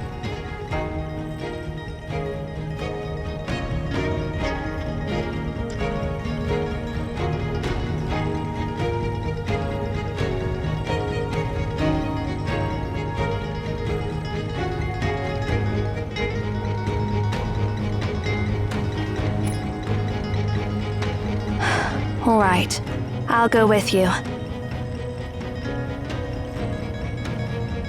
Let's follow those footprints.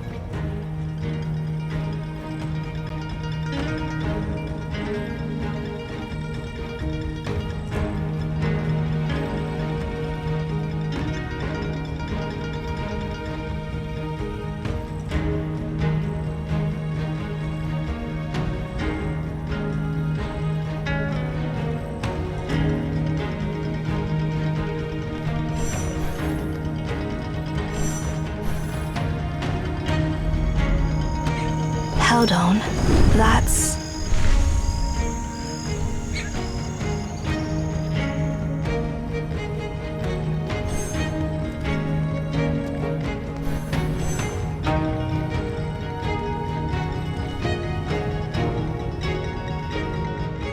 Hey look! It's the outsider!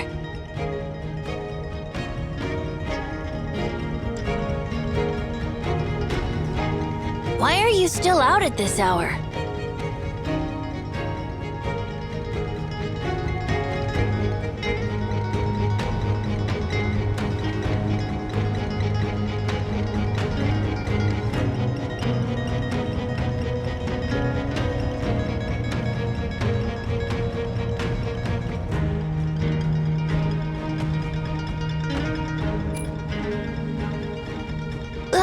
Just don't tell my parents.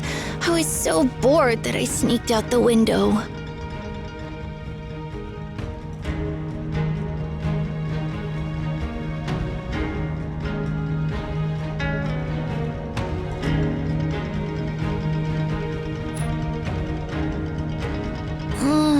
I don't know either, but the adults always warned us to stay out of there. But my friends said that they heard some strange noises behind that gate, so I got curious too. Maybe there's some sort of monster sealed there. I'm feeling sleepy.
So it's you. Stay back. Leave those beasts to me. And we'll discuss your intrusion into our sacred lands later.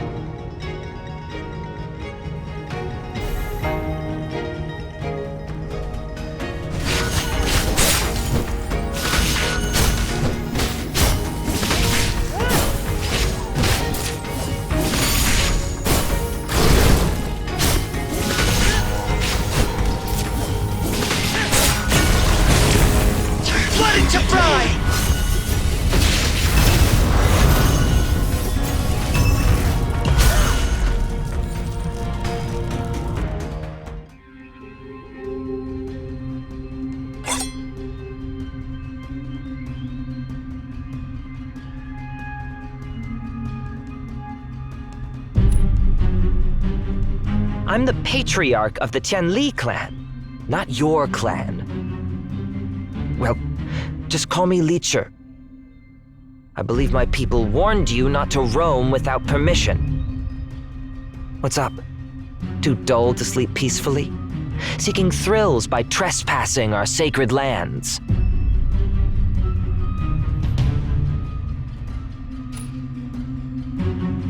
I see. You're struggling to sleep. Things could be worse. If you were affected like those animals and lost your marbles, I'd have to...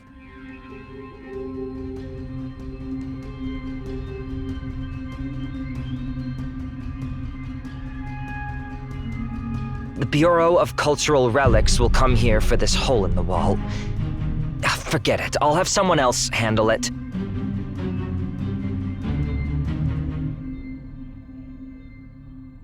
Its feathers have turned to metal. It's amazing that it can still fly.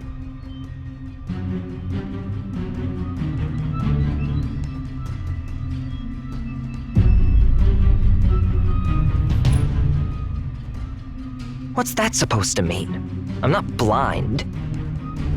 And those animals, their eyes all turned green. What exactly is going on at Mount Tianshui? Lucky for you, I'm on patrol tonight, or your safety would be in question. Also, while I let you stay tonight, wandering freely within my clan wasn't part of the deal. What are you snooping around for?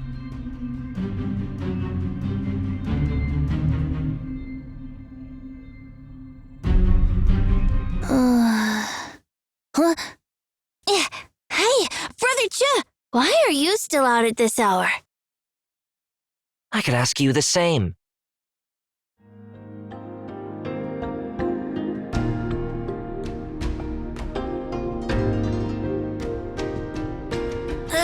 I was bored, so I suggested a game of hide and seek with the guests. And we ended up here.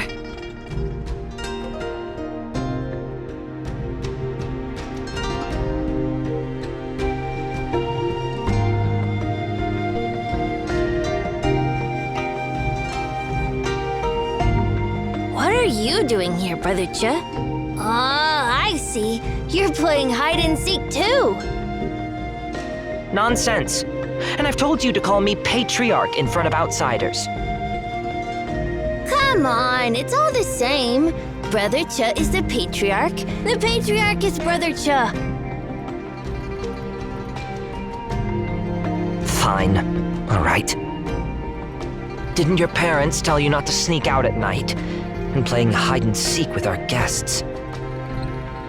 They did, but it was so dull. You're all busy, and only they had time to play with me.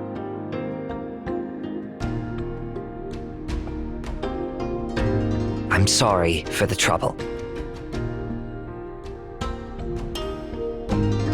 Now's not the time for games. I'm taking you back now.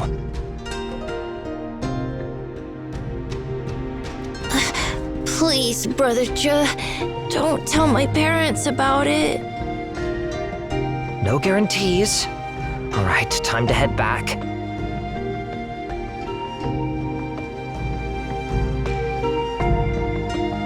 Come along. I'll escort you back to your rooms, too. Once dawn breaks, feel free to head out on your own.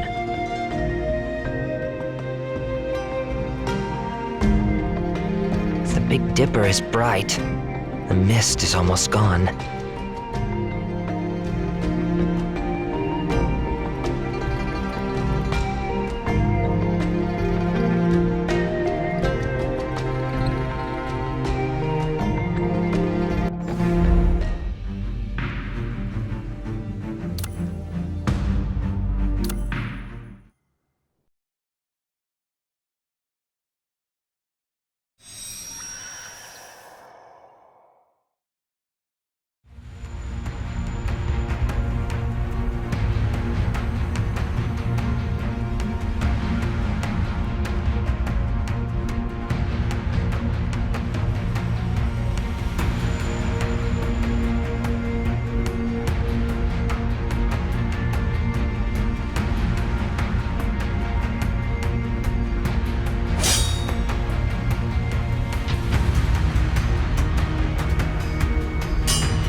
Didn't think it would end like this.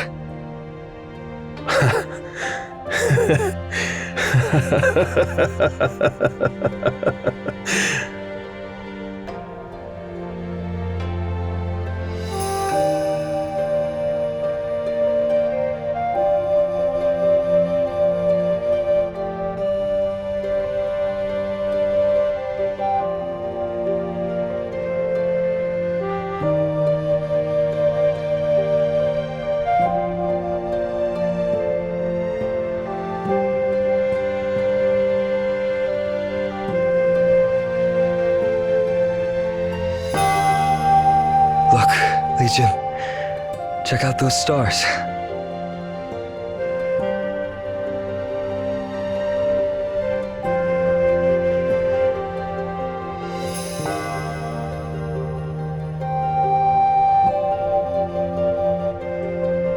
What's that?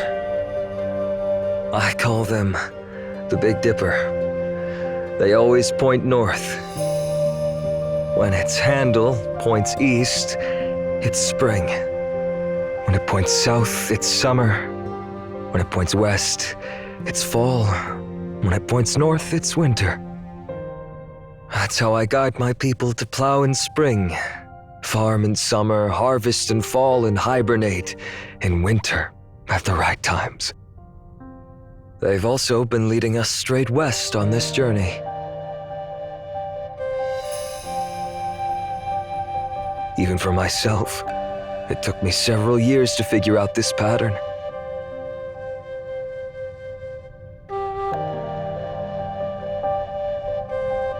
So, you fought your way here with this Big Dipper and your shabby weapons? Speaking of weapons, who can claim to be the top weapon maker in your presence?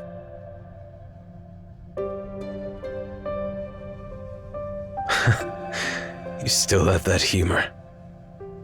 Seems the cerulean crystal sword hasn't seen your full potential yet.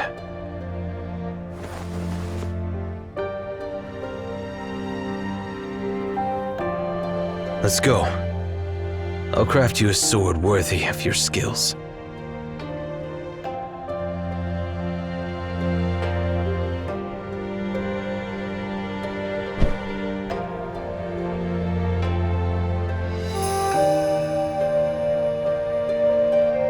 Sure.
Please go. No need for a farewell.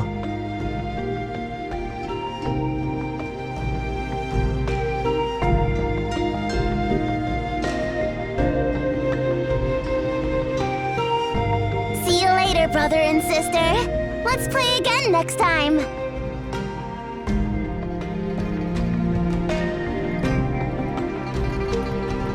You didn't cause any trouble last night, did you? Is it just me, or did their expression turn even more sour as we were leaving? Hey! Why are you staring at me? Who knows? Maybe some troublemakers sneaked in and ransacked their kitchen in the dead of night. What did you just say? Oh, it's nothing. Just talking to myself.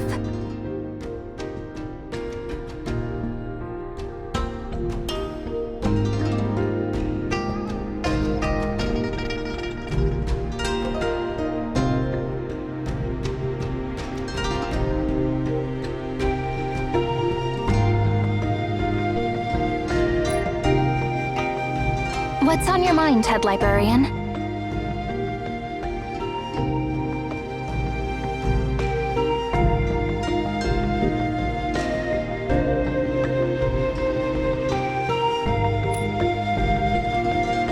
A crane? Well, while there are many crane reliefs and statues in QingYu City, they're mostly cultural relics. Ecologically speaking, cranes are typically found near wetlands by rivers, right? They wouldn't normally go to a high place like Mount Jianque except during migration.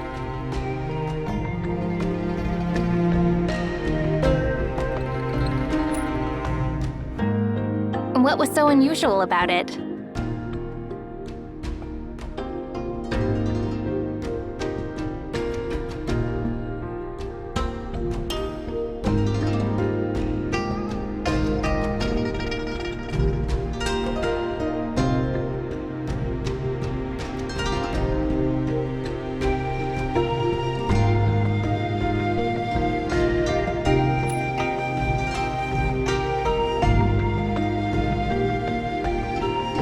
That was probably just your imagination, Head Librarian.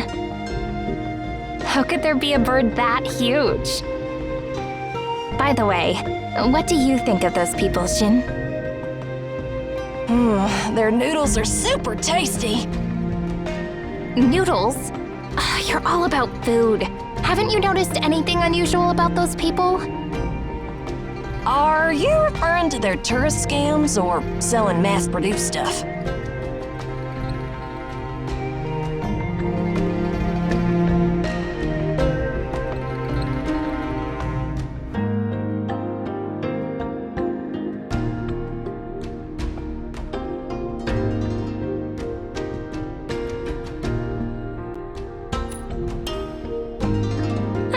That's the term one would expect from the erudite Head Librarian.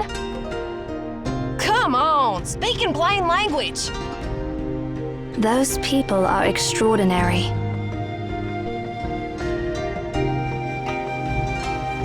Field of vision refers to the limit of what the naked eye can perceive.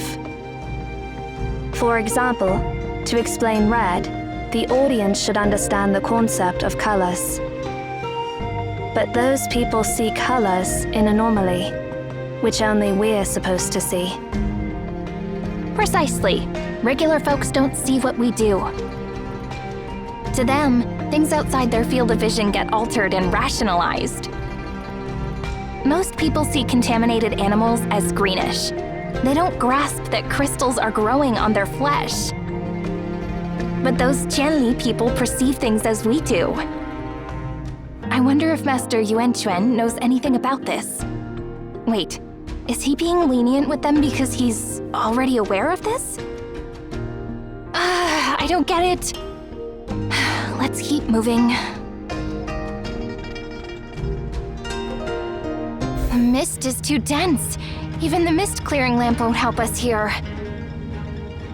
There should be temporary purifiers nearby. Let's activate them.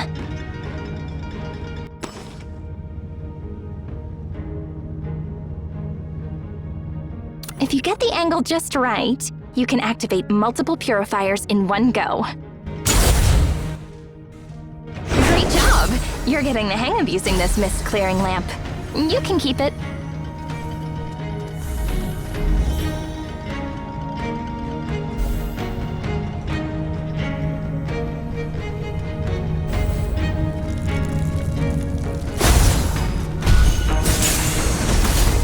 Wuthering Waves.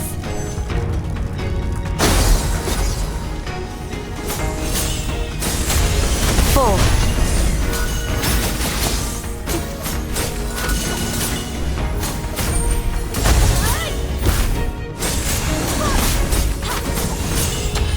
Full.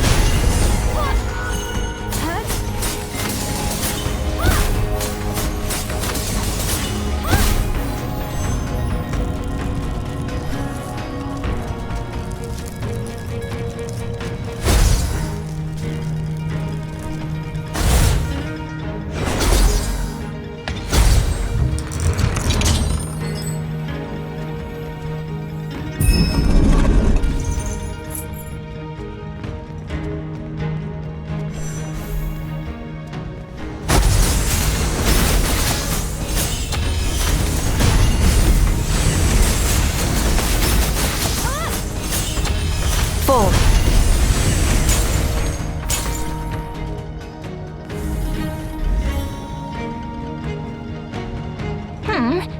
Signal's much better now. Watch my back, Shin. I'm contacting Master Yuanquan again.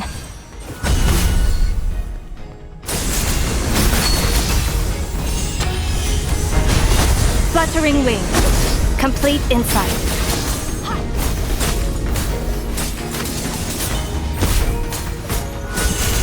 Fluttering Wings.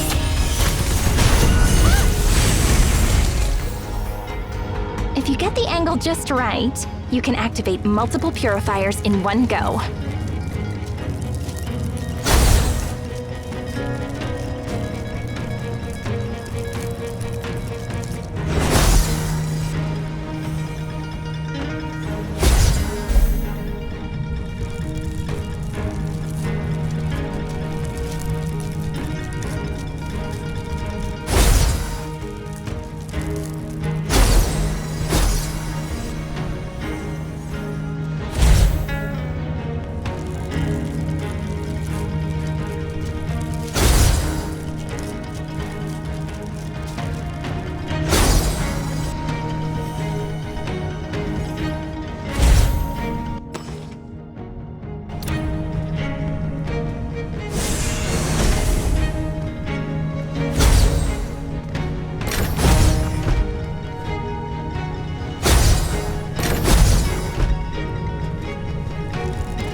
The mist is clearing up. I'll try contacting Master Yuanquan. No luck. Let's move upward before giving it another shot.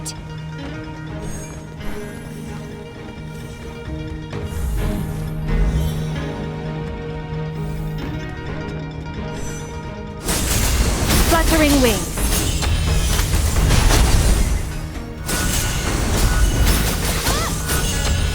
Full. Ansu. End it all.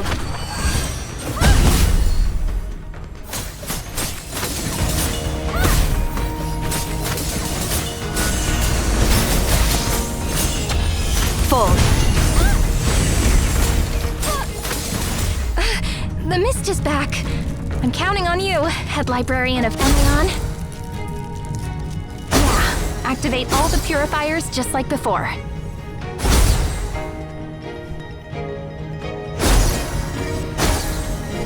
All right, we should have some peace for a little while. Let me reach out to Master Yuanquan for now.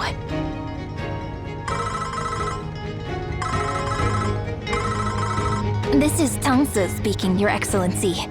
Last night, we encountered cerulean vapor and rampaging beasts, so we had to seek refuge at the Tianli clan to ensure the head librarian's safety. It was a hasty decision, and I regret not being able to inform you promptly. No worries. Your quick thinking was commendable. How are you and the head librarian faring now? All is well. I'm awaiting you at the heart of the royal palace. Please escort our esteemed head librarian there. You will be passing through the dam, and the situation there can be precarious. It's essential to protect the head librarian and deliver our esteemed guest to me safely. Sure.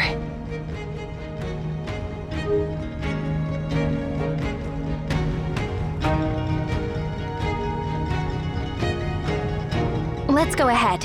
You heard Master Yuanquan, right? He's waiting for you.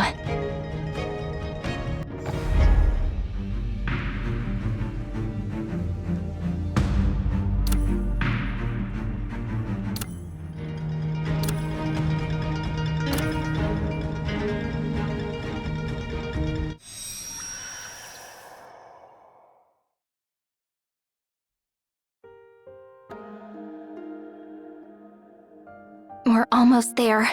Once we climb up here, it's the restricted area open only to royal members. I remember reading a book about the royal palace in QingYu City. It detailed a perennial waterfall cascading from the mountain and merging into the Grandeur River. Yep, and this is the very waterfall the book talked about. It originates from the Tianli Lake atop the mountain where the palace is located. When the crisis broke out, we pinpointed the Tianli Lake as the pollution source, so we promptly sealed the sluice gates to halt the flow. However, the water infrastructure in QingYu City is ancient, left largely unaltered due to its historical value. So, when we attempted to shut the gates, we discovered many of them weren't functioning properly. We took great efforts in repairing them, but by then, the polluted water had already seeped downstream. Fortunately, it appears the repairs are nearly complete now. Once we overcome this crisis, we'll reopen the gates and restore the picturesque surroundings.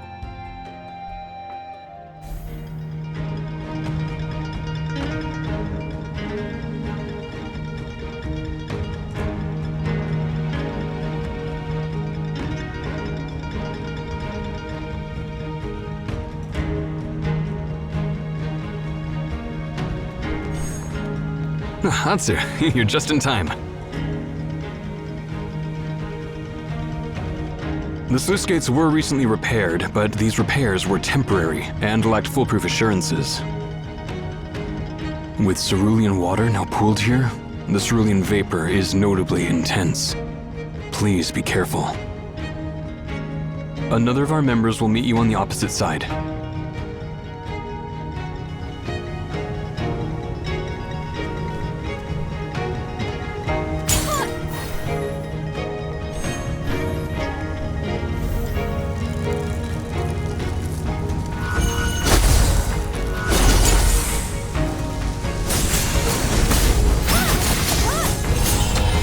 Full.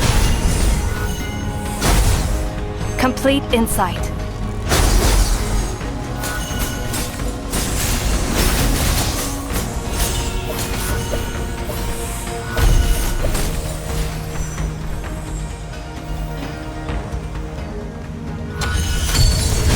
this what pain feels like? Full. Full. Wuthering Waves.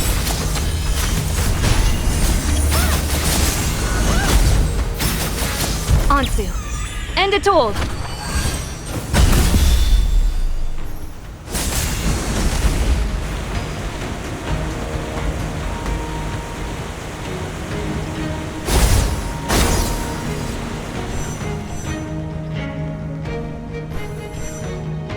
This must be Master Yanchen's esteemed guest. Exactly. I'm escorting Head Librarian for an audience with His Excellency. Behind me is a hidden passage leading to the royal palace. Please pass through it.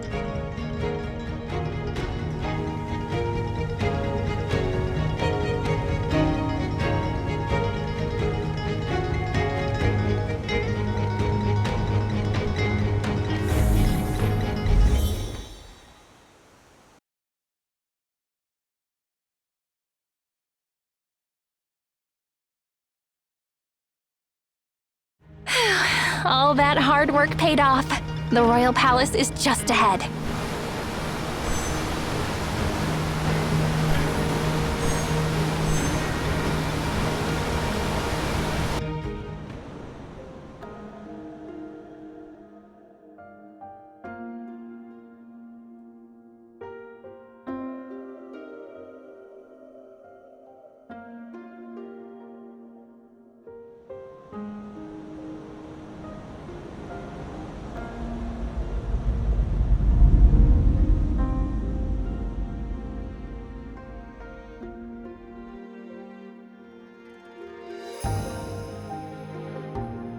Choose the world's heart for founding a nation, and choose the nation's core for erecting a palace. This was Jisia's message to his people when he decided to establish his capital here. Over the centuries, it has grown and transformed into what we see today. All monarchs bowed, kingdoms melded as one. Atop Mount Jianchue gleams QingYu, the sun. This excerpt stems from the poem of QingYu City, written by an ancient scholar. Quite remarkable, isn't it?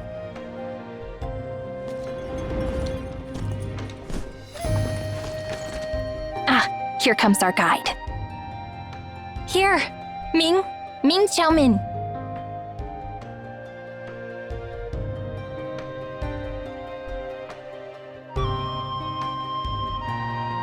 Esteemed Head Librarian and Zero, I'm Ming from Weishe, assigned by Master Yuanquan to lead you through the Royal Palace.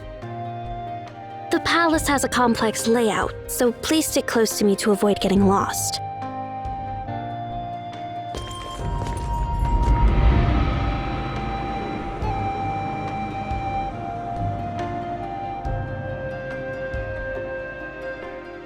In ancient times, not only did the Emperor live here, but all the government offices were also housed within these walls.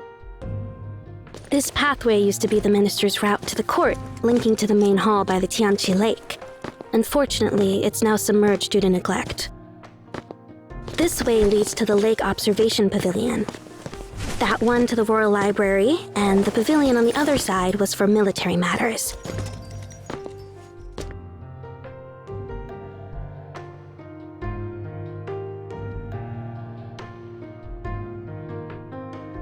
Your knowledge is truly impressive, Ming.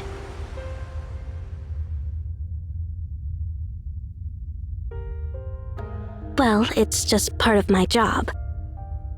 When not on Weishe duties, I delve into folklore and relic research, specializing in QingYu City's ancient history. Ming! Why not explore Shu Customs? You have a Tang sect member right here for first-hand information. I promise you exclusive insights. You could write numerous essays from what I share. Fame and recognition await. Not interested. You're only after publicity. Forget it. I won't be part of your camera show. Alas, another failed attempt to sway our Ming Xiaomin. Your desire for exposure is quite evident.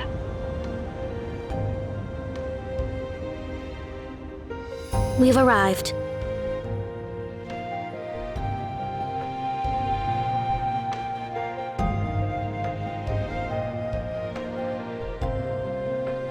Tianli Lake.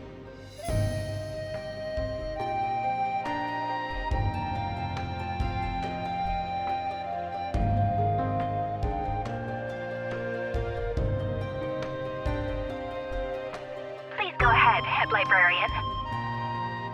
Master Yuanquan is expecting you and Zero's arrival. We won't be accompanying you any further.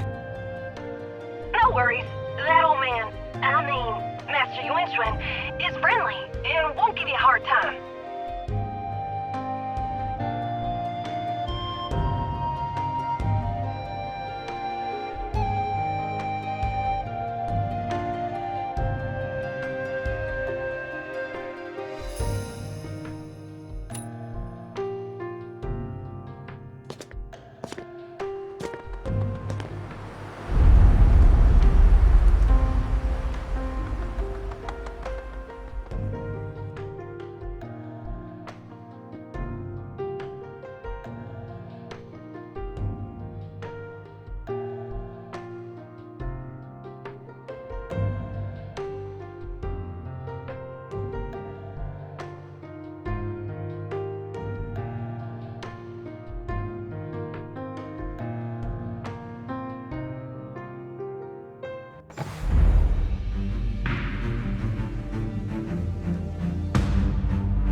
This is incredible.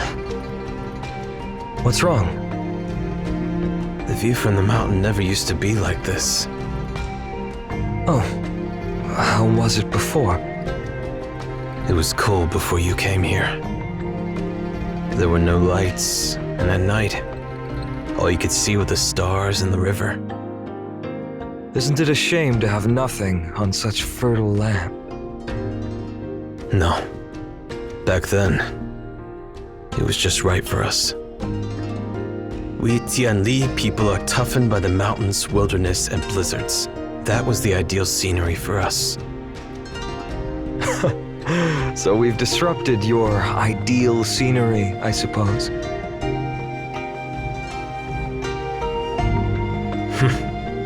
That was my initial thought too.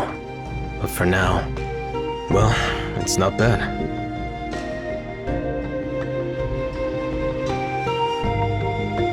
I've never seen a clan as large as yours. How many people do you have? Ooh, that's a tough one. Hey, Brother Sanglo.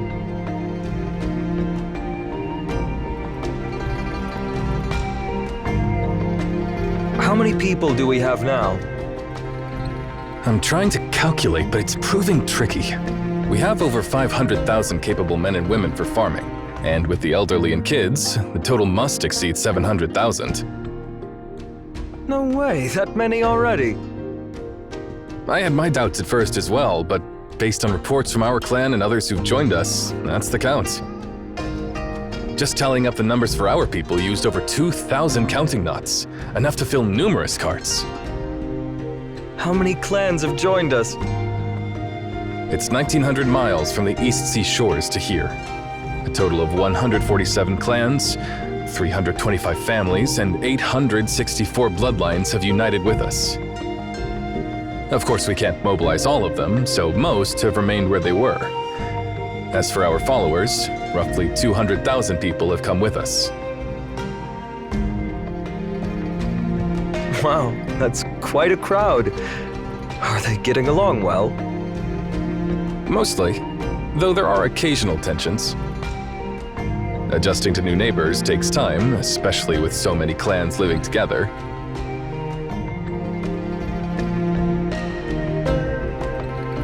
Got it.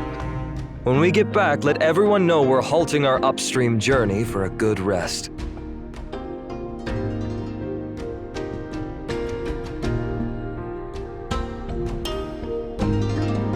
Xiao, are you really the patriarch of your clan? Feels like Sang Luo is the one who actually does the management. That's a good one, Lord of Weaponry. My focus is on those details. For a massive clan like ours, knowing when to advance, when to pause, when to fight, and when to rest is far more critical than numbers. You know what?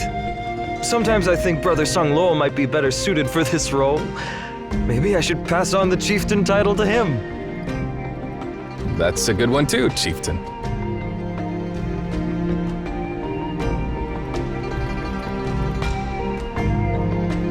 That wraps up our newly cultivated field for this year. How about plans for next year's plots? Any ideas on that? I've already sent people to survey the wasteland. Once that's done, we'll relocate our people there. How's the progress on clearing the wasteland? It takes around 10 days for 5 strong laborers to clear an acre. With oxen, it might speed up, but we're short on oxen. It takes 3 to 4 years for a calf to mature enough to plow, and they eat a lot of grass. Legion, could you spare some of those miraculous crystals for the craftsmen to craft farming tools? Farming tools? You're planning to make hoes and plows with cerulean crystals? Yeah, we've got plenty of weapons now. If those crystals can handle enemies, they surely can handle rocks and roots just fine. But with our current population and land, we'll need a huge amount of tools. Mind sharing how many cerulean crystals are left?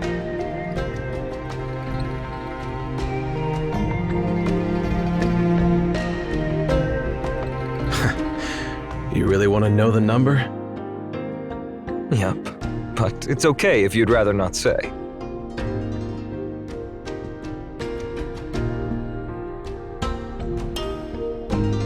Well, it's about time. Follow me. I'm taking you somewhere.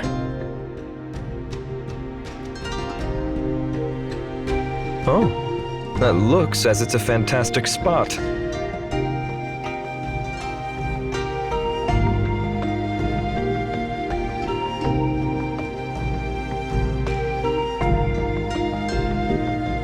This mountain seems endless. How much farther do we have to go? We're not even halfway there yet. Wait, hold on. You're not still bothered by our last duel, are you? Why bring that up now? Because this place seems so isolated. Perfect for hiding corpses. Am I that devious to you? If I wanted you dead, do you think you'd still be standing here? Fair point.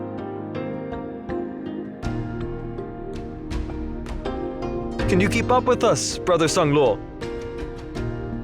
Yeah. I'll manage. Don't worry about me. Stop acting tough, Brother Sang Luo.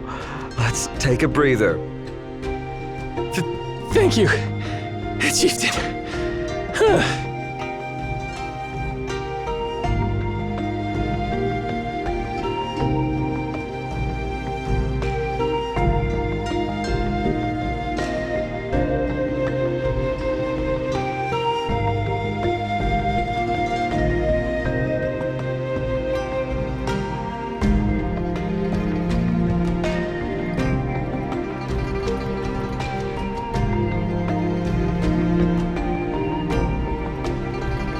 We've been following this path upstream, Legion. We didn't spot any cerulean crystals at the mountain's base. About 5 miles up, we started spotting crystal fragments among the pebbles, though they were tricky to spot. By the time we hit 10 miles, the crystals resembled gravel. 20 miles in, they were larger, like pine nuts. And now they're nearly the size of bird eggs. So you're leading me toward the source of this stream where we can find a vein of cerulean crystals as well, right? Exactly.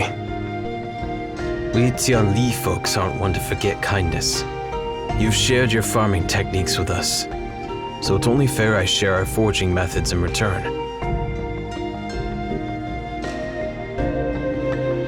Now I see why your clan was reluctant to leave this mountain. If we had such a rich mine, we'd stay put too.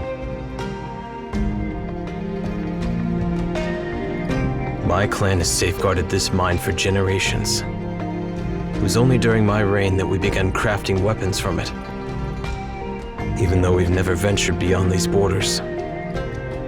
On the other hand, some so-called peaceful clan nearly conquered the entire region and still sought to expand their domain. Gosh, you can be quite harsh sometimes, you know. Weapons made from cerulean crystals are incredibly sharp and shouldn't fall into the wrong hands. If not for your words, I wouldn't have brought you here.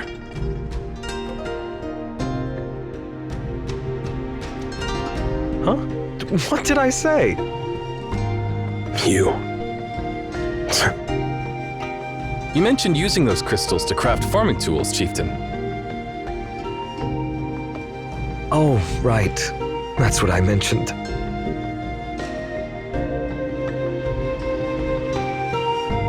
Imagine crafting pots with it for tastier dishes, hoes for easier plowing, and wheels for sturdier carts.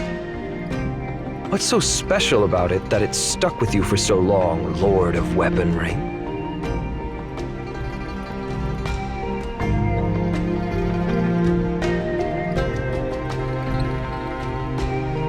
Our chieftain is always like this.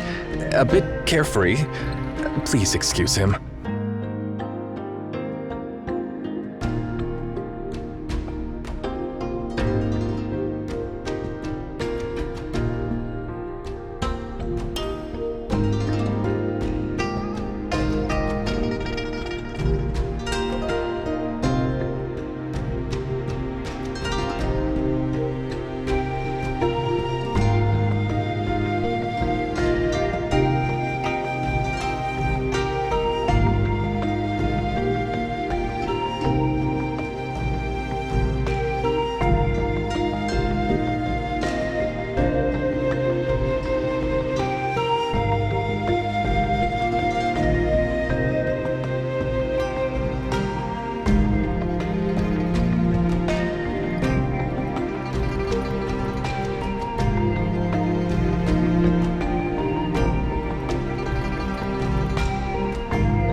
We are.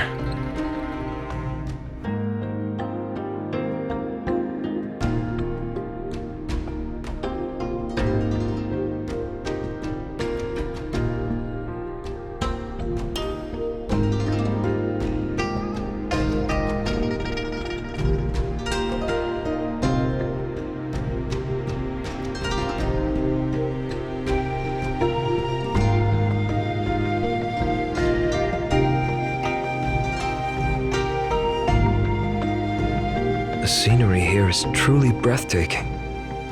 What's the name of this place? Tianli Lake.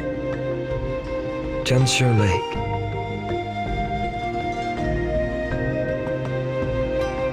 A great name.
My clan has safeguarded this mine for generations. It was only during my reign that we began crafting weapons from it, even though we've never ventured beyond these borders. Weapons made from cerulean crystals are incredibly sharp and shouldn't fall into the wrong hands. If not for your words, I wouldn't have brought you here. Mostly, though there are occasional tensions. Adjusting to new neighbors takes time, especially with so many clans living together. The view from the mountain never used to be like this. There were no lights, and at night, all you could see were the stars and the river.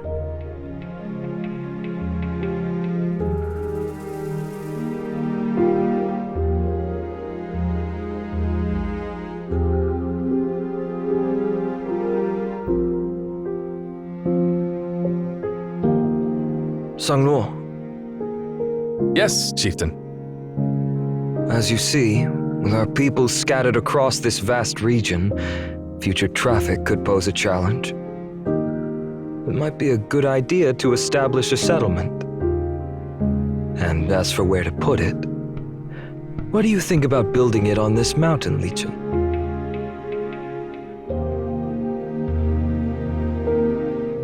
A city here? But why? Why not? Don't you want our people here? That's not the case. But are your people okay with this? They're not used to mountain life yet. Why not consider building at the mountain's base? Wouldn't that be more practical?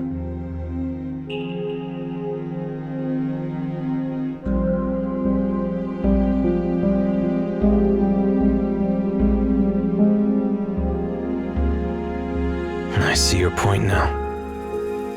If conflicts arise unexpectedly between those clans,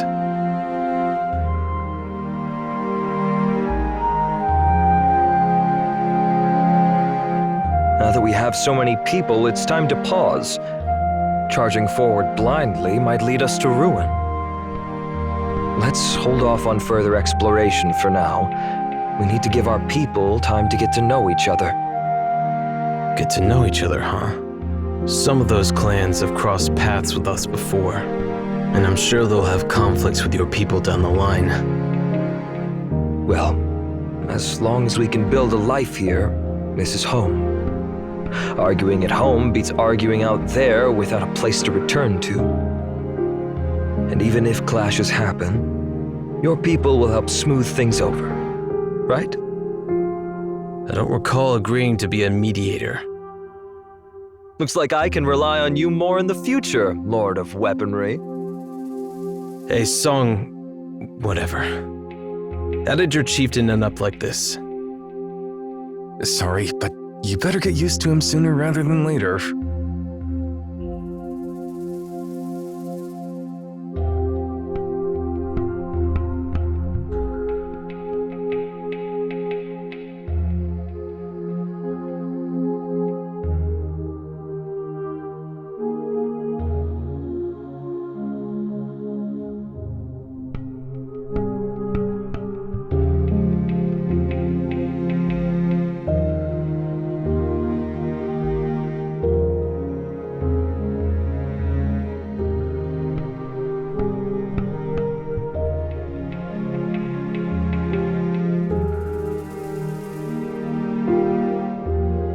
Has that thing always been there?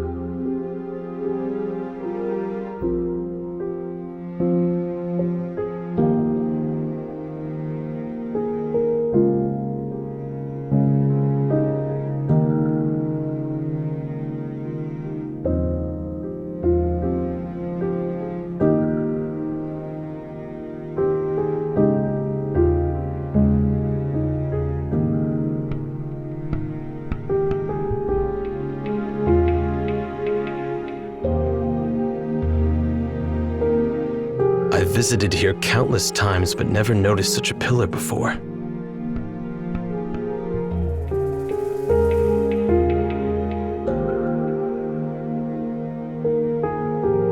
This pillar must be ancient. Oh, can you determine its era of origin? No, I can't. It's just a hunch.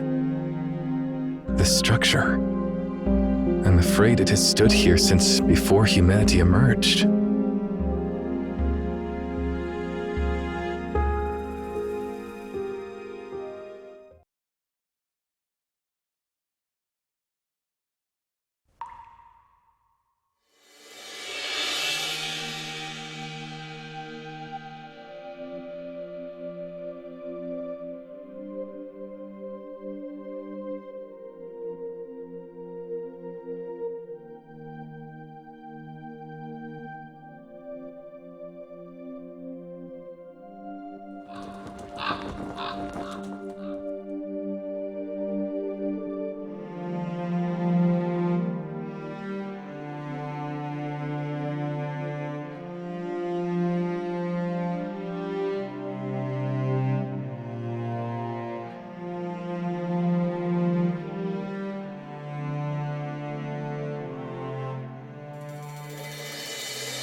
Hold on.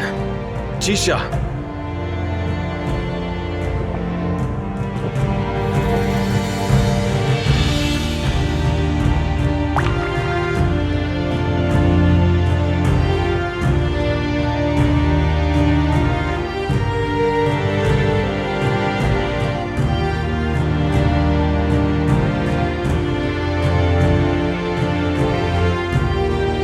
Don't worry, it's sweet. Good to know it's not poisoned.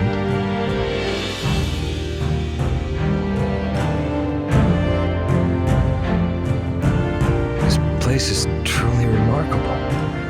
Let's build our city around this lake. Yes, Chieftain.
I have been anticipating your arrival.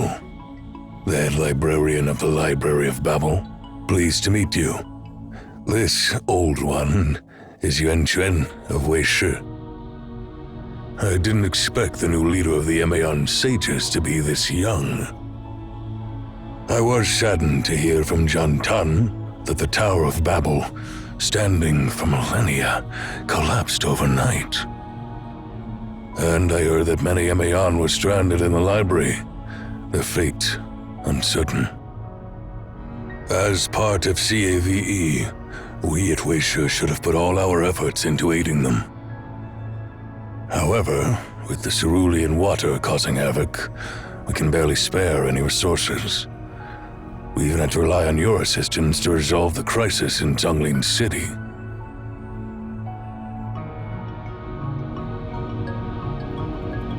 I have received reports. While the crisis there has been resolved, it appears that you've extended the Library of Babel, or at least a part of it, into Qian's domain, head librarian.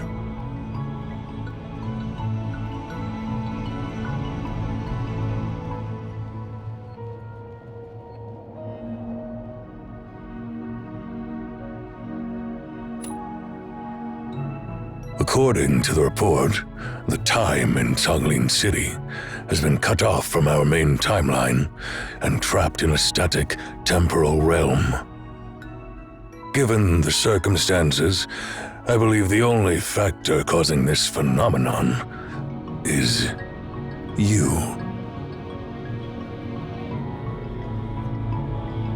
Master Yuanquan, are you doubting our head librarian?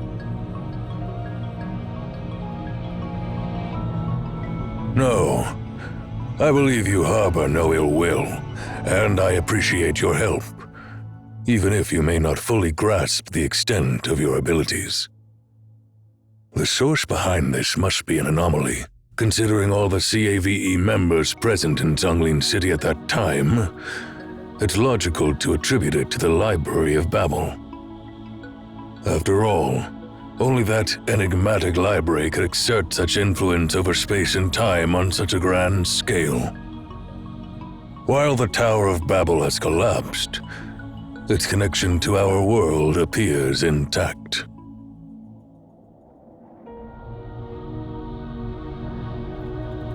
Juntan informed me that you were chosen by Cosmos, the former head librarian, as his successor. The decisions of the Emayan sages can truly be elusive.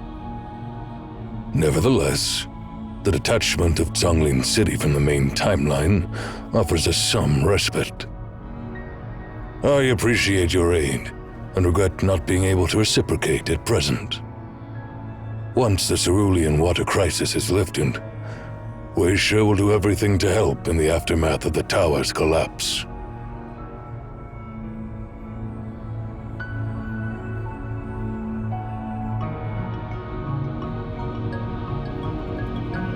Let's conclude the pleasantries, shall we? I believe you both must have many questions for me by now. Please, feel free to ask. I'm an open book.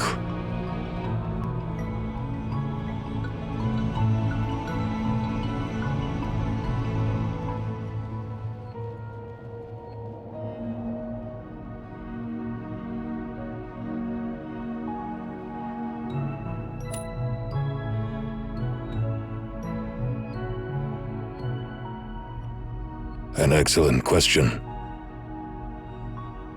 He is known by many names. He has roamed far and wide, crossed paths with countless individuals, and left his mark on many lives.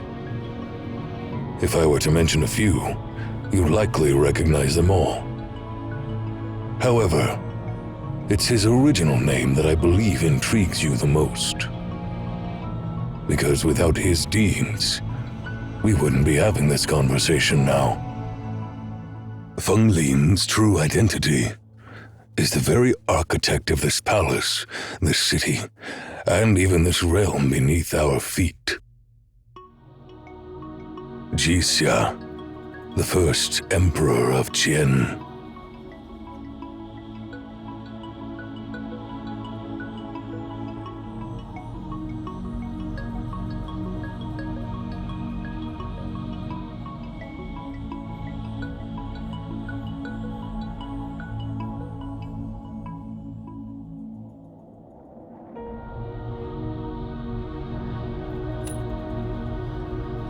Jixia was the first to drink from the cerulean water flowing from Tianli Lake and gain immortality. He has traversed epochs when only myths and legends were recorded up to our present era.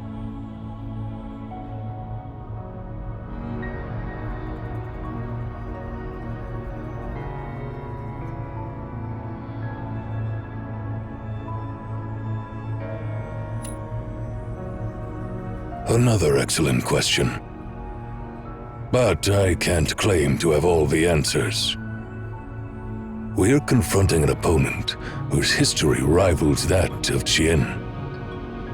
Whatever he aims to achieve, I wouldn't be surprised by his vision. One thing is certain. Jixia is hatching grand schemes. Petty targets won't pique his interest or be worth the effort he has expended. We will do everything in our power to thwart him. Furthermore, our intelligence suggests that Nemesis has an apostle known as the Sower. And all clues indicate that the Sower is none other than Jixia himself.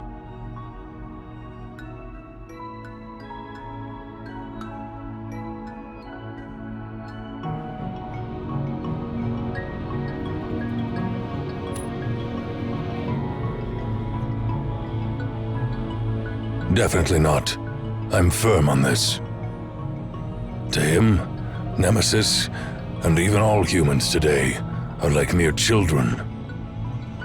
Perhaps he is temporarily collaborating with Nemesis for his own ends, but swearing allegiance is out of the question. Nemesis is not worthy of him.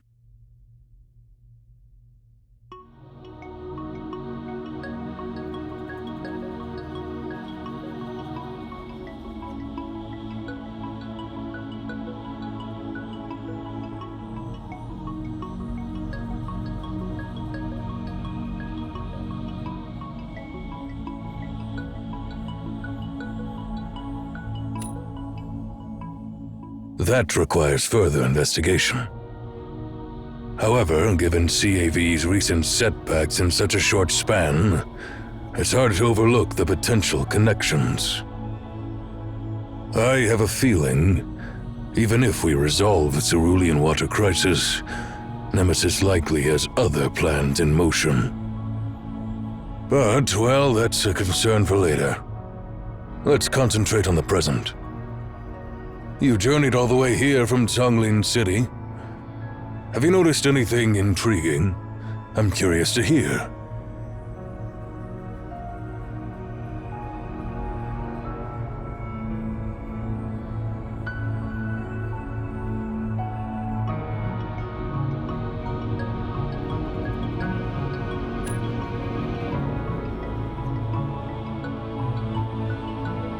Ah. So, you've already met Li Chu, the patriarch of the Tianli clan.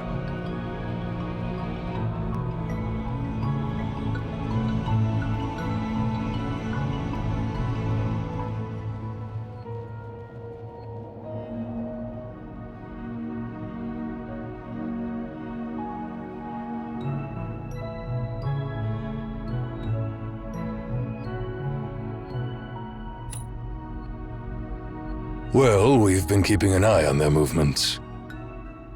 Speaking of Li Chu,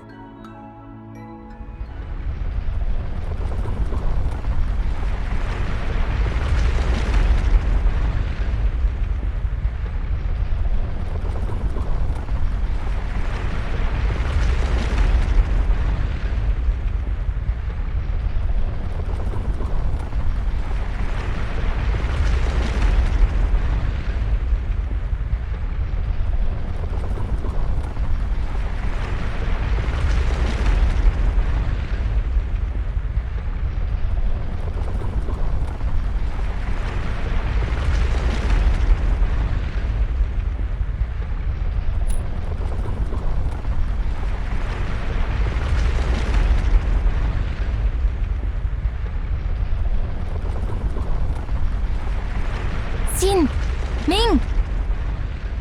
Protect the head librarian and Master Yuanquan.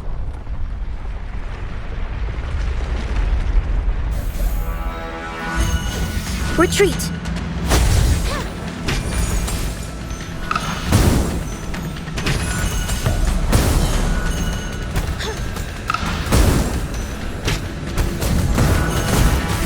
Rainbow Shadow!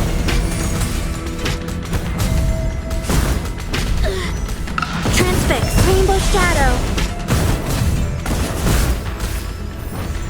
Disperse!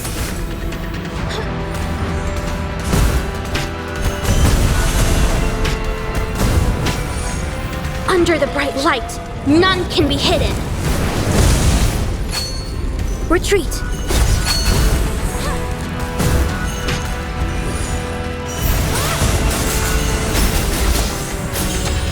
Full.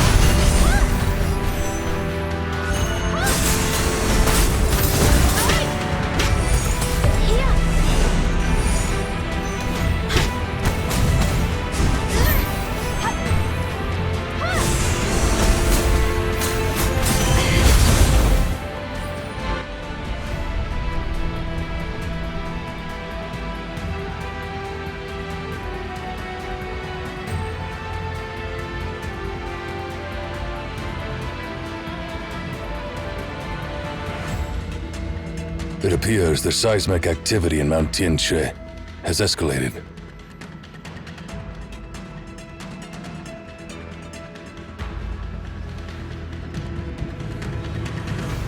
Your Excellency, due to the seismic disturbances, we had to pause our repairs on the dam, and we lost a crucial supply kit during the chaos.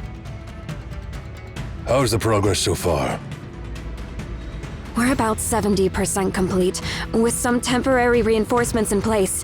However, if we experience more seismic disturbances like the recent one, the risk of dam failure will skyrocket. The supply kit contains vital testing equipment. Without it, we won't be able to detect hidden flaws in the dam structure. Can we urgently request another kit? I'm afraid not. These devices are scarce, and the closest one is 600 kilometers away. Even if a helicopter is dispatched now, it would take 3 hours. The longer we wait, the higher the risk becomes. I see.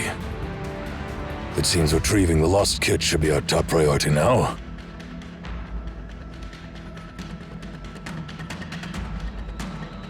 May I ask for another favor from you, Head Librarian?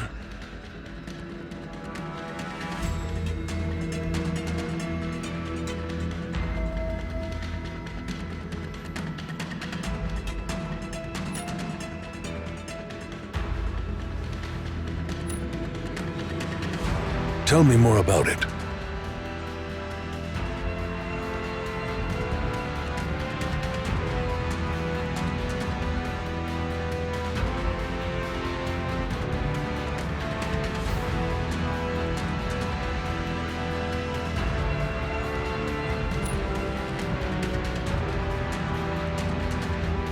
A strange question.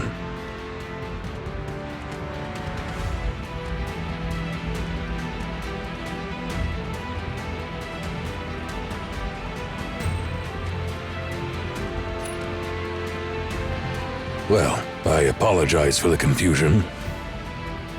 It's not that the question itself is strange, but it's odd that you're asking it now. Well, it may be time to disclose those obscure details in history. It seems that the intertwined stories are finally converging together.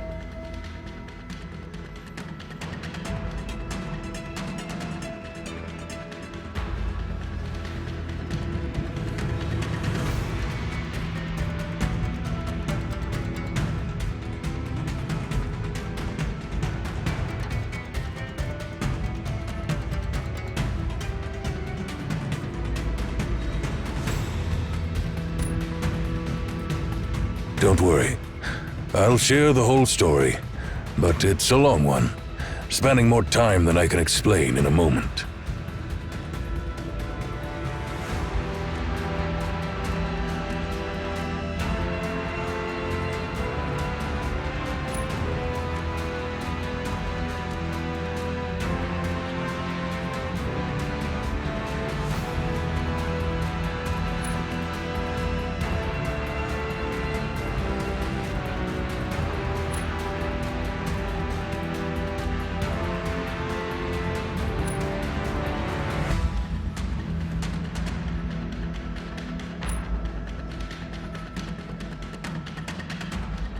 I understand.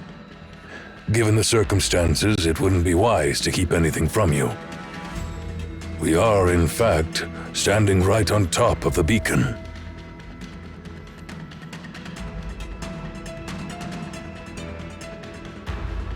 It lies directly beneath us, at the very bottom of Tianli Lake. Throughout the ages, we've referred to this beacon as the Dragon Pillar.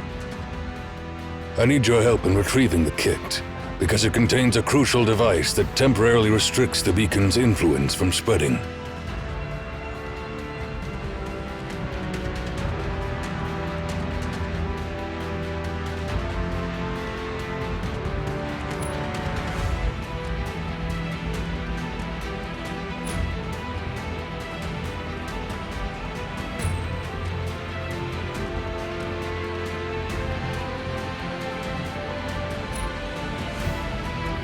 As you wish.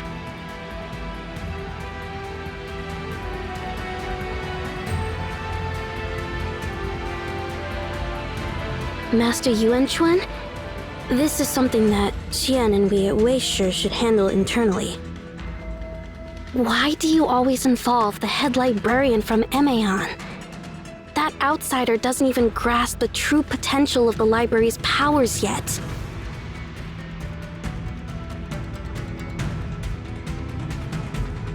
Well, there's much you're unaware of, Ming.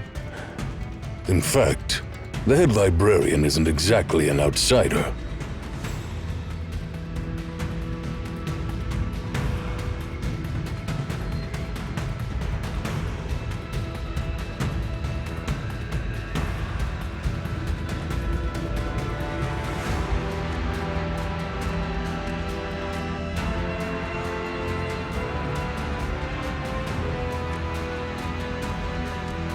Even if we disclose these ancient secrets to the head librarian, I doubt the Emperor would object, given his open-mindedness.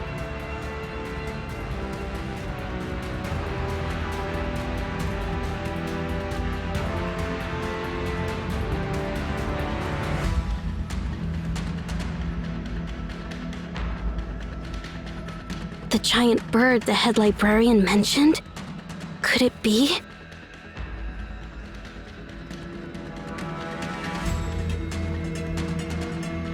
Looks like you've been keeping an eye on them since they arrived.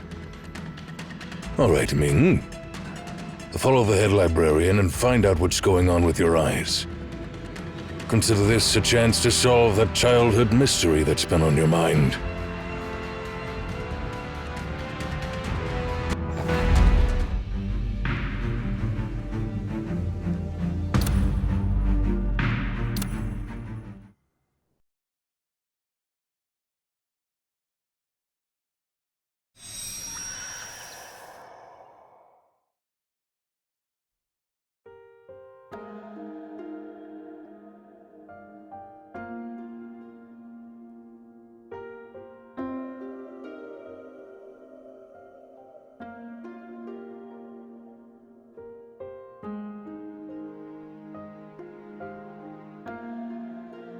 So, our dynasty will be known as Xia, right?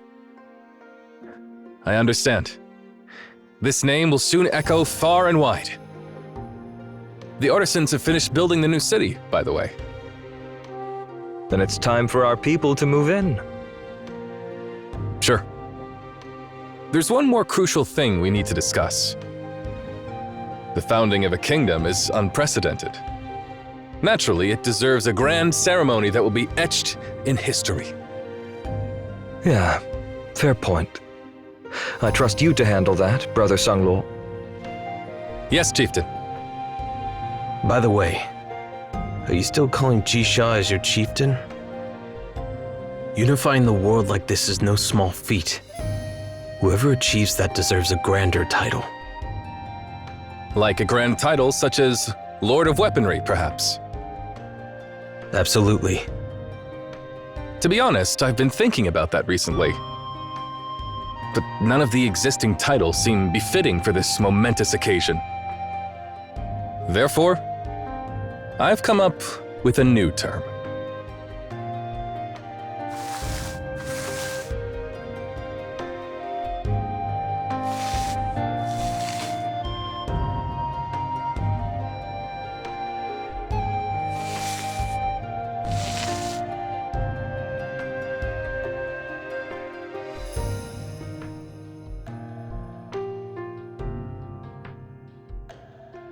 Emperor, I've already sent messages to inform all clans about the grand establishment of Xia.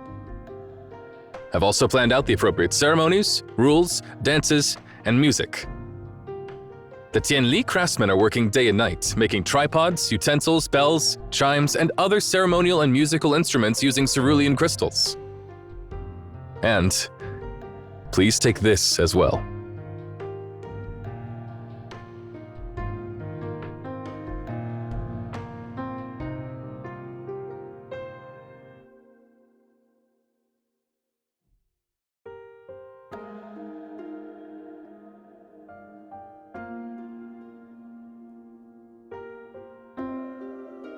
What's this? This jade seal is now the Emperor's official seal and token. To prevent fake decrees, all decrees sent from QingYu City must carry this seal from now on. Calling QingYu City the heart of the world signifies it as Xia's heart, with the Emperor as the heart of this city. The Emperor's seal is the only thing deserving of these words. I've drafted the first Imperial Decree, focusing on the kingdom's basic rules. Please review it, and if it meets your approval, I'll get it sent out.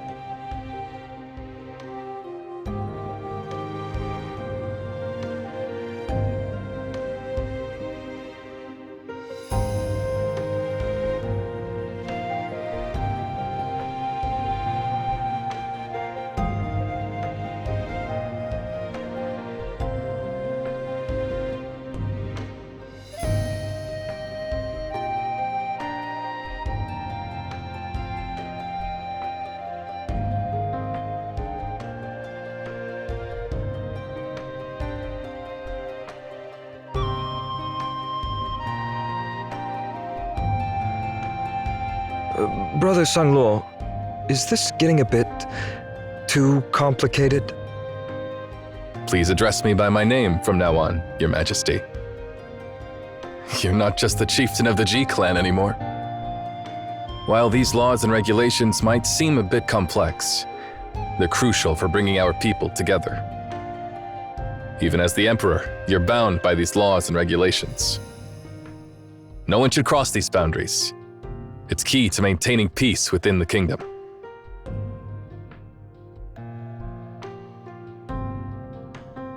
I understand. But this decree doesn't cover much about the commoners. If vassals clash, ministers strive for power, and officials deceive, how can the commoners safeguard their lives? What's your idea on this, Your Majesty? Let's include another clause. Starting today, all weapons must be set aside, and any conquests or conflicts need the Emperor's approval. Vassals, ministers, and officials are not allowed to wage wars or harm the commoners. If the commoners have grievances, they should be able to report them to officials, ministers, vassals, and eventually, the Emperor. I understand, but respectfully, it might not be easy for the commoners' voices to reach the Emperor.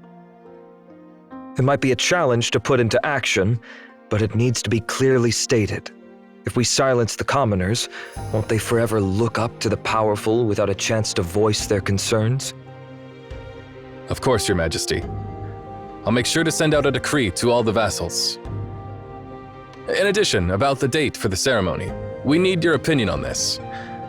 Our kingdom is vast, and some of the vassals coming from far-off lands might take months to get to QingYu City. Also, we'll need to find a location to set up the observatory. What's your idea on this, Your Majesty? You can estimate when the vassals might arrive and pick a suitable date. As for the observatory,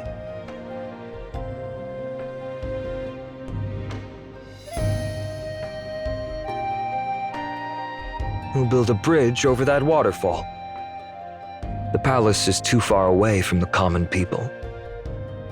If the Emperor always stays inside the palace, how can they truly grasp and rule over the kingdom? If we build a bridge on the lake, the Emperor will be able to see the people, and vice versa. I'll get the artisans on it right away.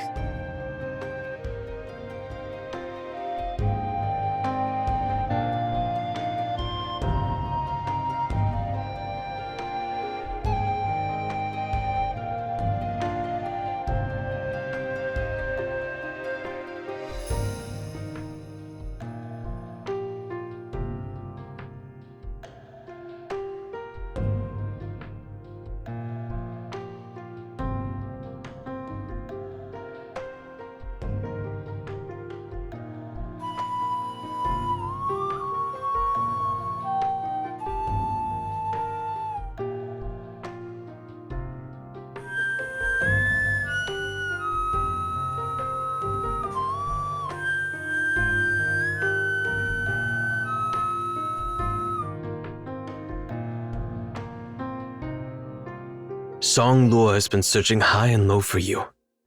So you're here for some peace and quiet?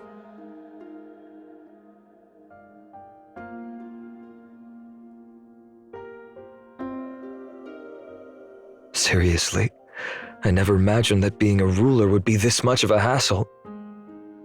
It's just one thing after another, a never-ending cycle. If Sangluo wasn't sharing in half the burden, I'd probably die from exhaustion at the desk. Staring at those bamboo scrolls pouring in all day can drive anyone crazy, so cut me some slack, alright? I need a breather now and then. Well, Song Luo did send me to fetch you back, but since you're asking, I'll let you off the hook this time.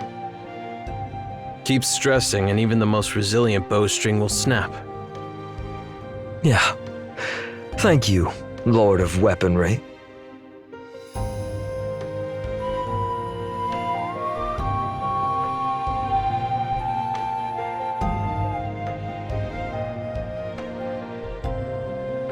Stop it.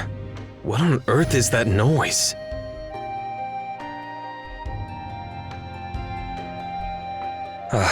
Still not working, I see. It's just a little something I put together from bamboo after seeing Sang Luo's new musical instruments. I've named it a flute. Is it supposed to make those terrible noises like you did? No, I just haven't quite figured out how to play it yet. Musicians use instruments like this with holes too. I just need to master the technique.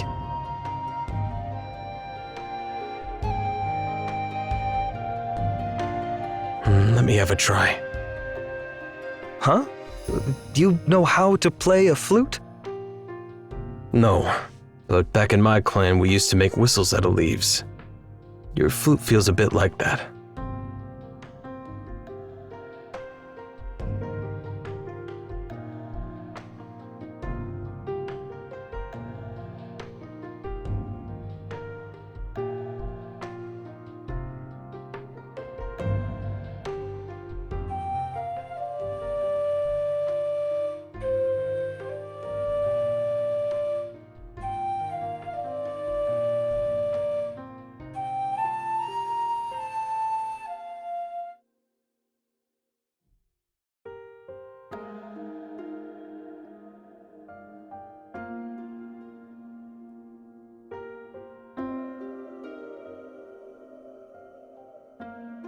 Is this really that incredible? Well, I hate to admit it, your talent with the flute far surpasses mine as the inventor. Well, it's just like hunting. Practice makes perfect. You can keep this flute then. Just play it. It's rare to have some leisure time like this.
This here is the ancient Tianli Lake Dam. Ever since Jixia established this as the capital, all successive emperors had deemed the Tianli Lake a forbidden domain.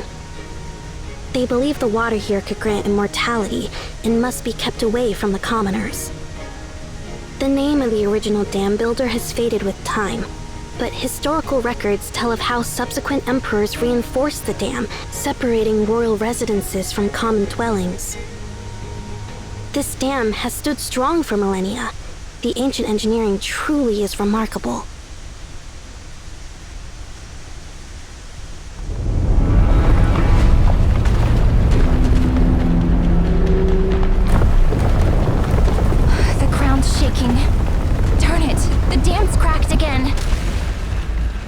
I know a bit about the dam structure. I'll go there and check it out.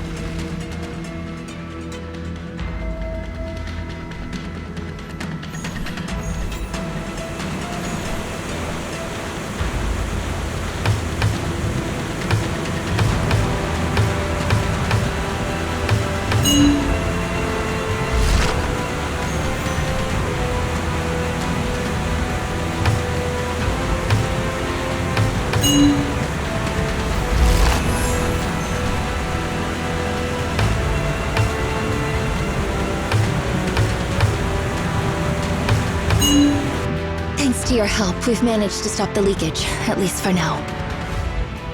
I haven't read about the reconstruction of the dam at the Tianli Lake. I just saw the structure and have a question, if you don't mind. This structure doesn't look like the typical engineering design one would expect for a weir or dam. And it's not mentioned in ancient architectural texts like on construction regulations or standardized commandments. As expected of you, Ming, you've already caught so much with just one glance. Hey, what's all this about? Sounds pretty complicated. Ming's talking about those ancient engineering books that set standards. You know what? Forget it, Shin. Just stay naive and innocent. Whatever. If you don't want to explain, just don't pick on me. But to me, the wood looks like a bridge, right? And if you remove those stones, the gaps would match a bridge, don't you think? Huh?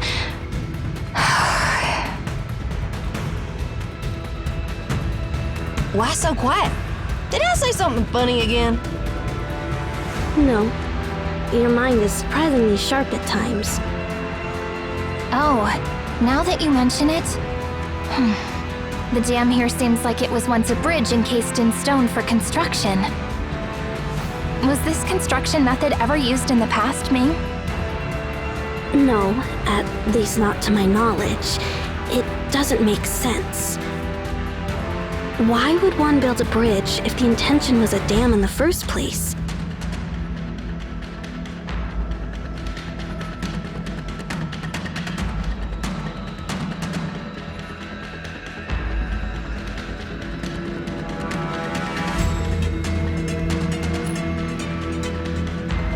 We don't have all the details yet, but the head librarian's guess is right.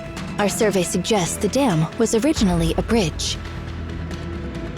Consequently, its structure is quite different from a standard dam, making repairs extremely challenging. Without specialized equipment for flaw detection, our current fixes are temporary, and even minor geological shifts could undermine the structure again. Weren't you going to retrieve the lost Dropbox? It's nearby, and we've located it and sent you the coordinates.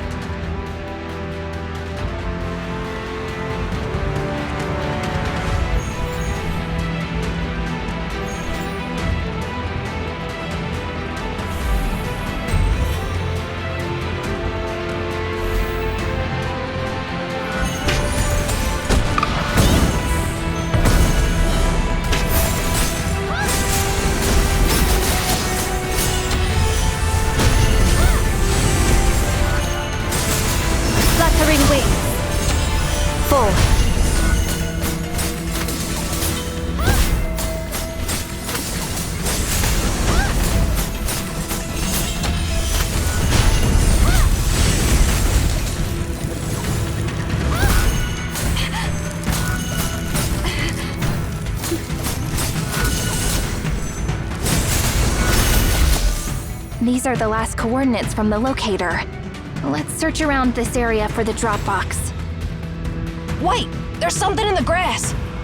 Oh, this must be it.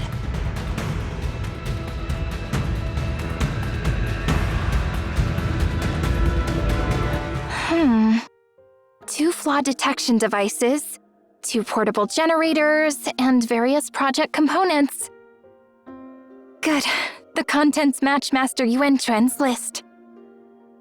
But what exactly are these components? They look like they were sculpted from stone. And what are these stones meant for? These stones are intended for sealing off the beacon. How should we seal off the beacon with these stones? Huh? You're not sure what to do? Oh, sorry. I forgot to share the details. While the beacon's activation is beyond control, the spread of cerulean water is caused by the anomaly from the beacon. Therefore, physical separation is the most effective solution. Whether by sealing the sluice gates or using this sarcophagus, it is the most straightforward approach to prevent the pollution from spreading. Soon, you'll witness it yourself. We will contain the beacon in a specialized cylindrical sarcophagus to separate it from the lake water. This sarcophagus incorporates Delphic Oracle's technology and was delivered from Delphi 2 days ago. The stone inside is the key to activating it.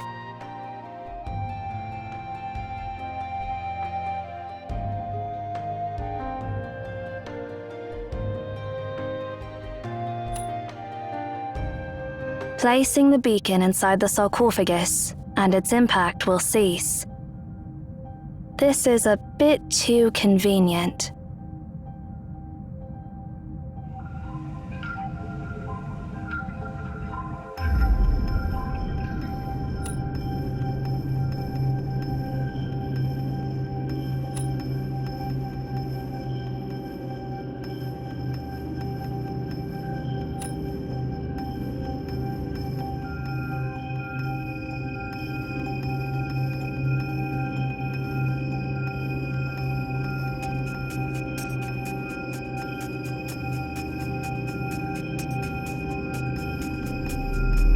To be honest, I've been thinking about it since last night.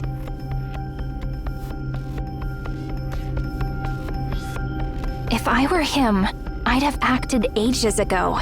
Yet here we are, battling the water's spread while he lounges around. All the enemies we've faced so far are those mindless beasts, driven purely by instinct. I can't discern a pattern or purpose to any of this. Like, it's all one big chaotic mess without a mastermind behind it. What are you talking about? Sounds pretty complicated. Sometimes I envy your innocence, Shin. How do you keep your head so clear? Hey, I'm on to you. You must be bad-mouthing me.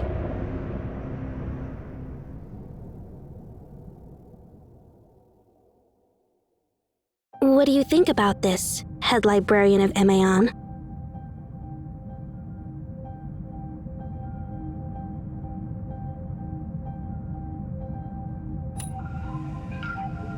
Agreed. Vigilance is key. Let's head back now. With the detection device, the repairing work can resume.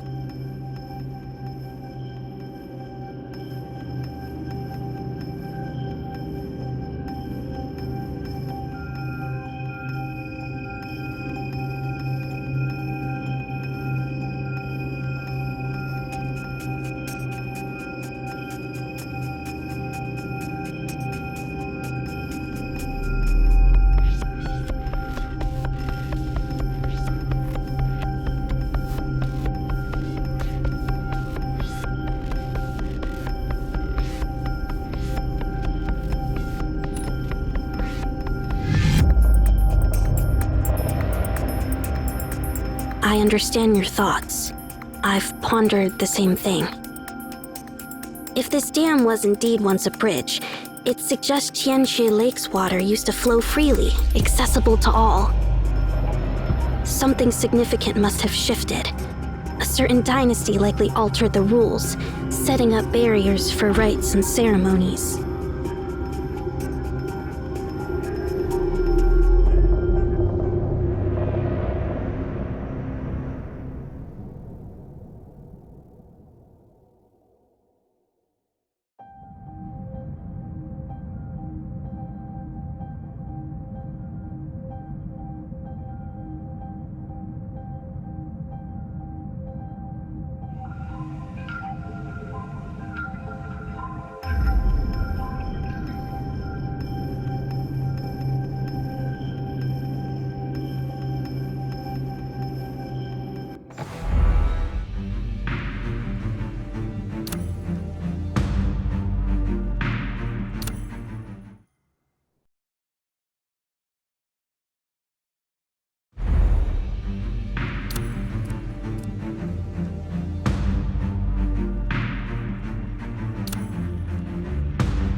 Things have been pretty calm lately.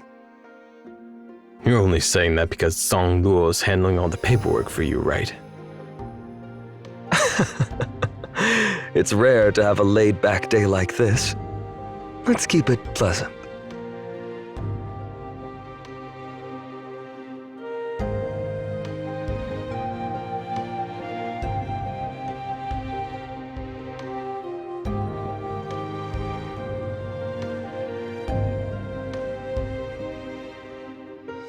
This world.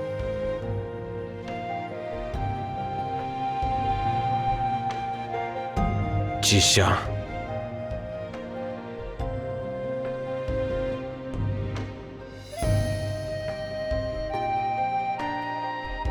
Are you thinking about leaving?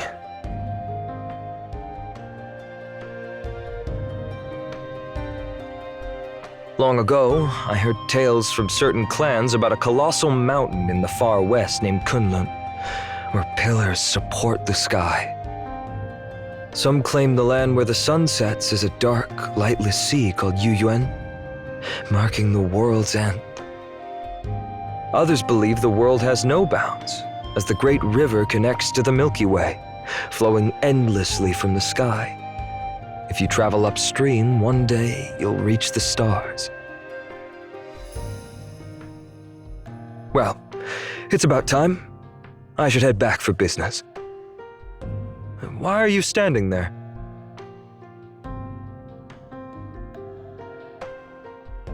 What does business mean to you? Is it about meetings, rituals, or feasts? You're free to leave. I said you're free to leave. But I am leaving. I'm returning to the Imperial Pavilion, you know? I mean, you're free to leave QingYu City. What? You're not taking my words seriously, are you? I'm serious. I've been watching you these years, and you know what I see? You've worn out. I've seen the real you. Remember back when you scaled that mountain solo and faced me head on? There was a spark in your eyes. A spark I haven't seen in years. You've been handling your duties well, flawlessly even. You brought together countless tribes to form a grand kingdom. Now, this realm has weathered its initial storms and is following the path you and Song Luo envisioned. You've harnessed this world, guiding its people forward. Now that it's in motion, let it carry on its momentum. You don't have to tightly grip the reins all the time, do you? If you're thinking of setting off on your journey, the time is now.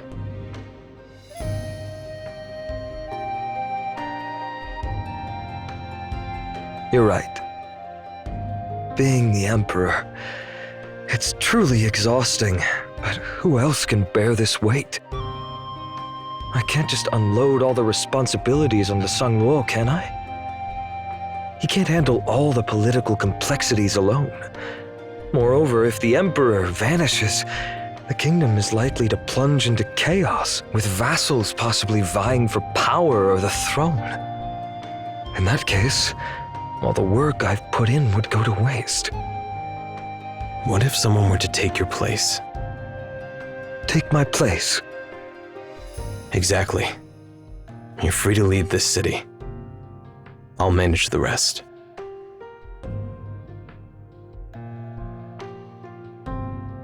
You mean you want to help me govern the kingdom? Don't act so surprised.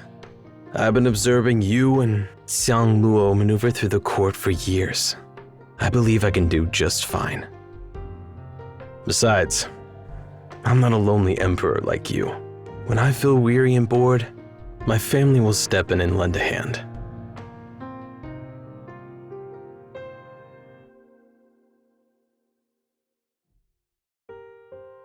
A lonely emperor. That stings, you know? I was just too occupied to spare any moments. If you stay here, you'll never be able to spare any moments. But if that's your desire, so be it. When you tire yourself out, I'll have the finest Tianli artisans craft a magnificent tombstone for you.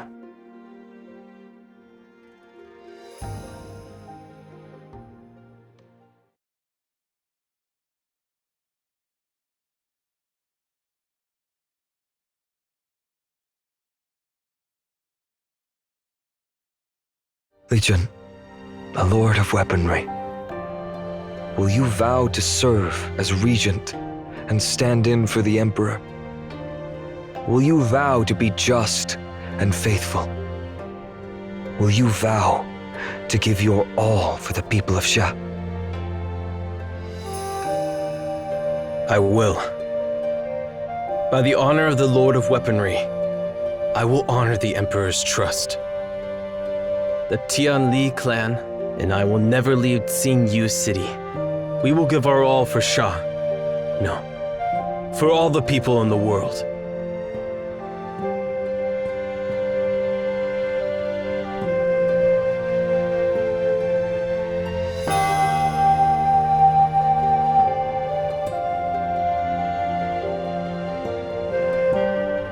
An emperor carries the kingdom's burdens and shoulders the grievances of all its people.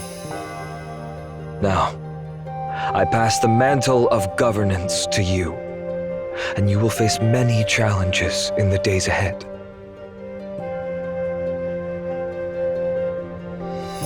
All right, Jixia. Let's just stop here, okay? This formality is starting to feel a bit too much, don't you think?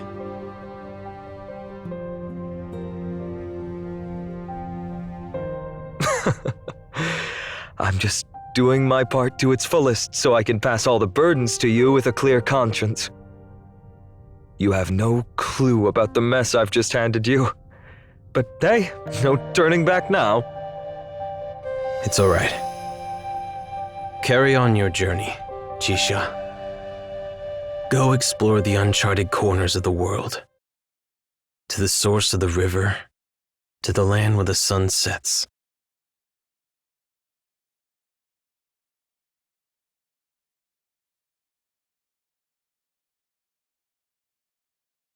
By royal decree, the presence of Li Jun, the patriarch of the Tianli clan, is mandated.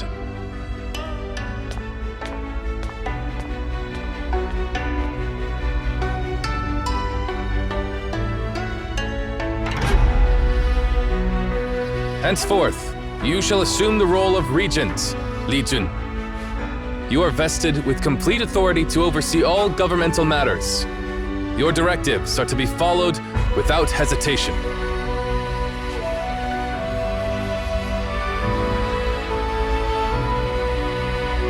Extend your hand, Legion, the Lord of Weaponry.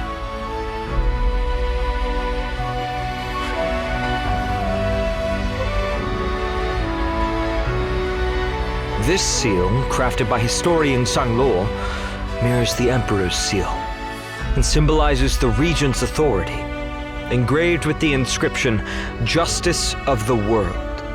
Its bearer is entrusted to uphold righteousness, exercising the Emperor's power as if His Majesty were present.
Your help!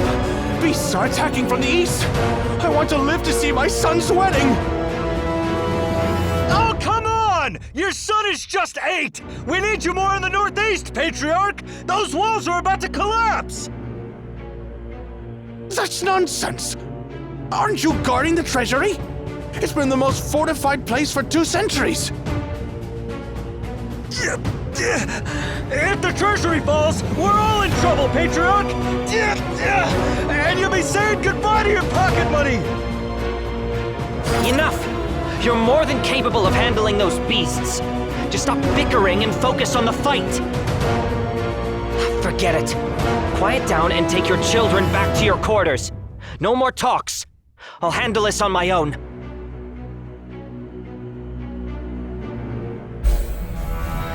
Those outsiders even left behind these purifiers. Such an unnecessary gesture. Trivial skill!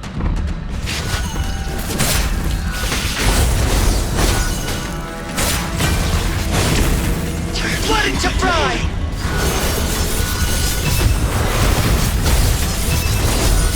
Damn. That's too many of them. I'll be exhausted at this rate. Those pesky beasts! Full.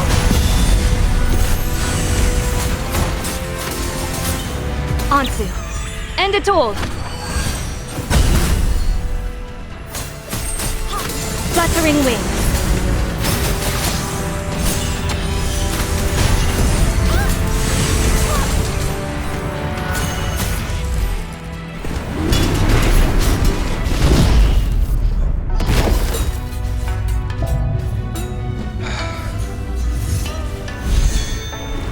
Step aside.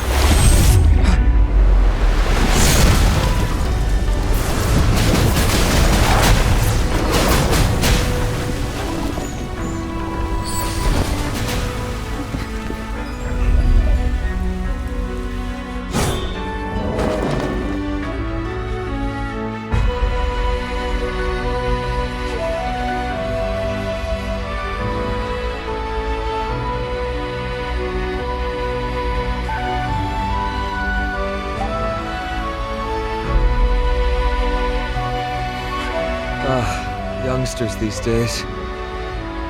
Shouldn't you at least say thank you, young man?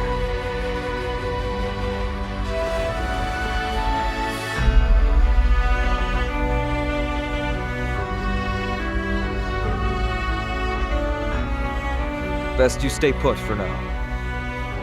Get your people to bring a stretcher and carry you inside. You should avoid moving for 3 days. Who are you exactly? Me? Well, I've been pondering how to introduce myself to the descendants of the Tianli clan. Unfortunately, I haven't found the right words. You can think of me as an old friend. A very, very old friend of your clan. Thank you for your help. We Tianli people will surely repay your kindness. No need for repayment. However, if you remain here, your safety would be in question. You're the patriarch, right? Lead your people out of the city. But I can't. We have an ancestral decree. We Tianli people must not leave this city unless absolutely necessary. Your stubbornness is just like that of your ancestor.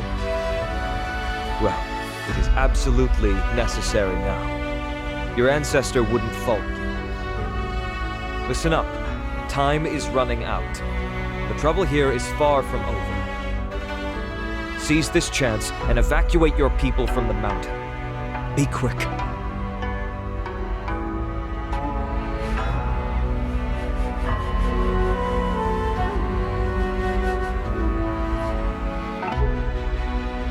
Will you adhere to tradition when your clan faces an unprecedented crisis? It's unwise to be rigid.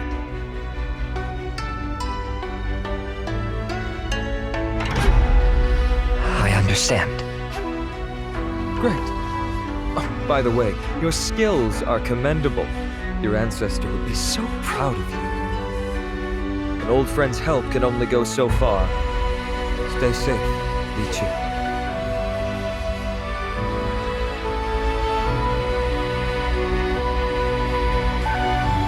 How did he know my name?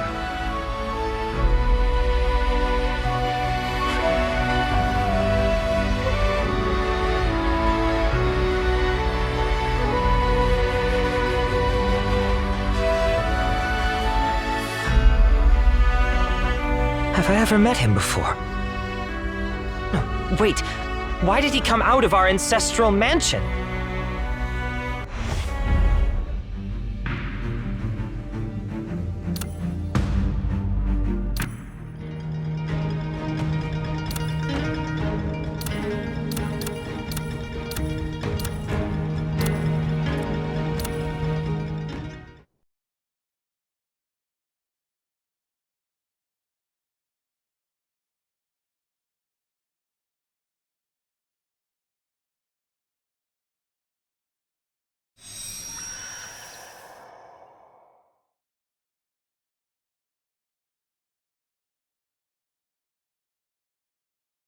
We've retrieved the airdrop supplies, Master Yuanquan.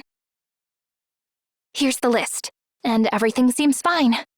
The shell is a bit loose, but it won't be an issue. The sarcophagus parts for the dragon pillar are intact. Delphic Oracle's technology is truly reliable. And it's all thanks to the head librarian in Zero.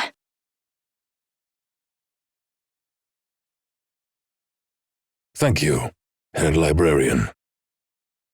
We'll be sealing off the beacon soon.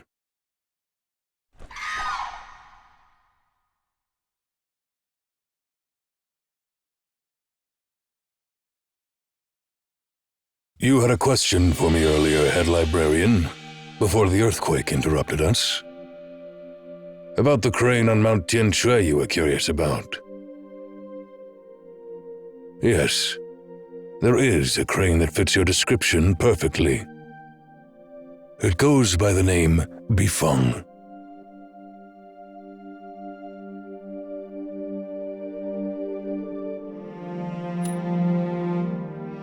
Indeed, it's a name steeped in ancient history, though largely forgotten now. Adza might have spoken of a crane that landed on Mount Tianli when Jixia founded our nation thousands of years ago. That crane was Bifang. Historical records show that Jixia cherished this crane, allowing it to freely roam the palace grounds. In his leisure moments, he would often visit Tianli Lake to admire it. With time, the crane became synonymous with Jixia, reflected in all the bronze crane statues scattered across QingYu City. And so, a nursery rhyme emerged. The mountain stands tall, the river shines bright. Bifang the bird brings peace in sight. Naturally, the mountain refers to Mount Tianli, and the river to the Grandeur River. As long as Bifang remains, peace will reign in the land. Yet should the crane vanish, Xia's fortunes would soon decline. In the realm of Hanzi dwells a bird much like a crane, with one leg, green plumes, and a white beak, known as Bifang. This unique bird seems to have been following you ever since you arrived in the city.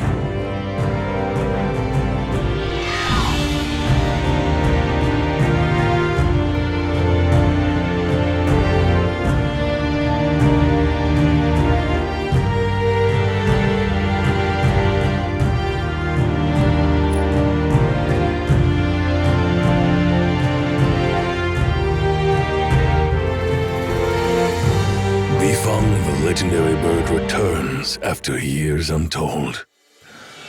The city stands, timeless and bold, but its people a different mold. Looks like the guardian of this city isn't too keen on letting us seal off the dragon pillar.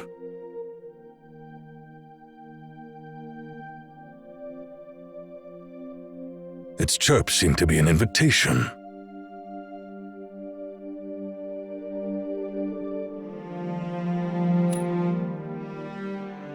Perhaps it's asking someone to join in its dance. Bifang's songs and dances were a highlight during the Xia festivals in Jixia's time. As for whom it's inviting,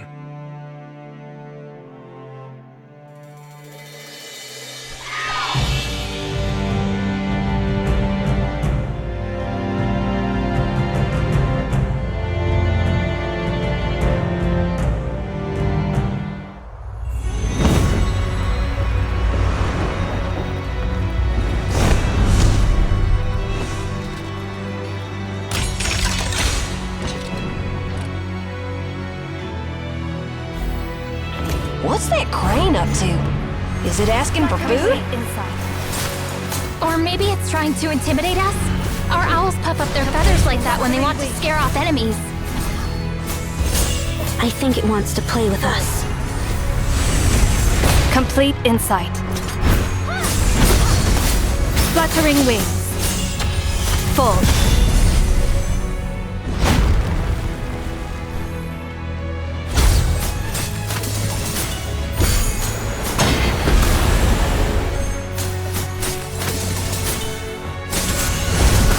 Complete insight.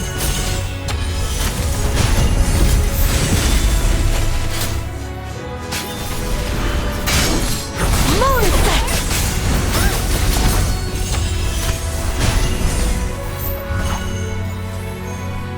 Look at its feathers. It seems like its life is from cerulean water.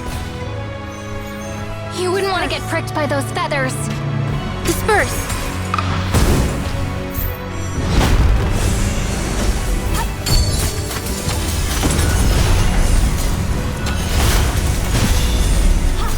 Fluttering wings. Anzu. End it all. Why did it suddenly take off flying? Is it trying to escape? Get out of the way! Complete in fluttering wings. We're here to stop the immortality from polluting the world. Don't hold back. If it's invited us, we should give it our all as a sign of respect. Fluttering wings. full.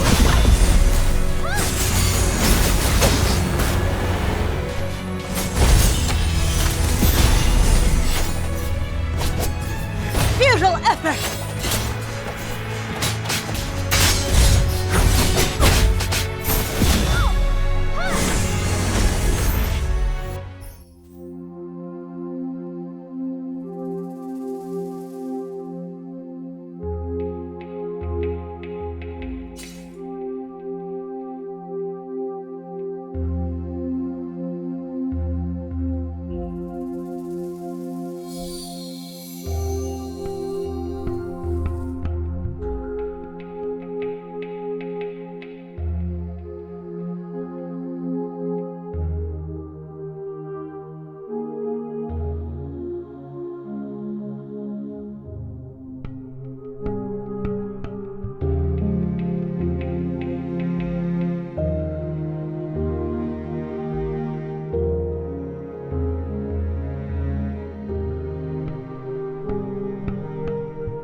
One can accompany someone for 1,000 miles, but in the end, there's bound to be a parting.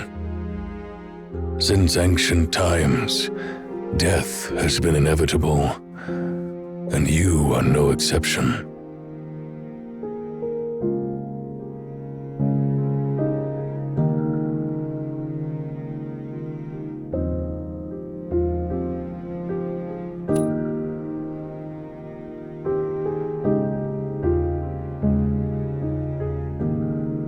Well, esteemed guests from far-off lands, now that we have a moment to rest, let me share a legend with you. A legend about immortality. That was a distant era.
This is wonderful, isn't it?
Why is this happening?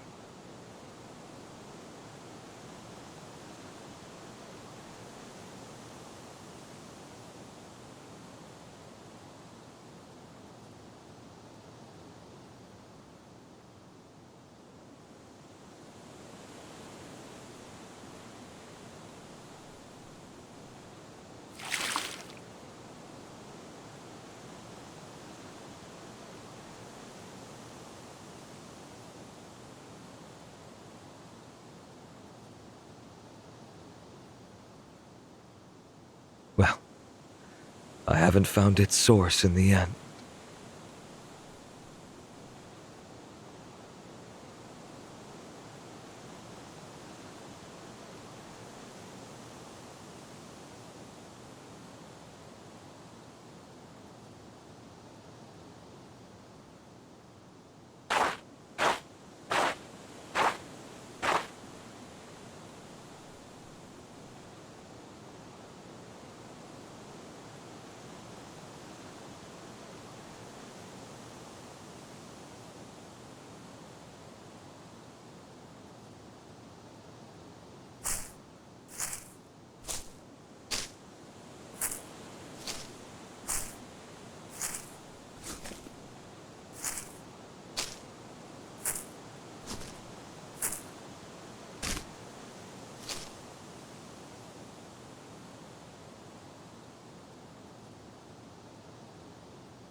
That was quite a long dream.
As far as I'm concerned, all the Maons of Maon are like children. And, of course, that includes you as well. Or maybe one day, you will free me from this repetition. All the Maons of Maon seem to think very highly of you. What? Of course I can tell what children are thinking. But it looks like you don't have that kind of self-awareness.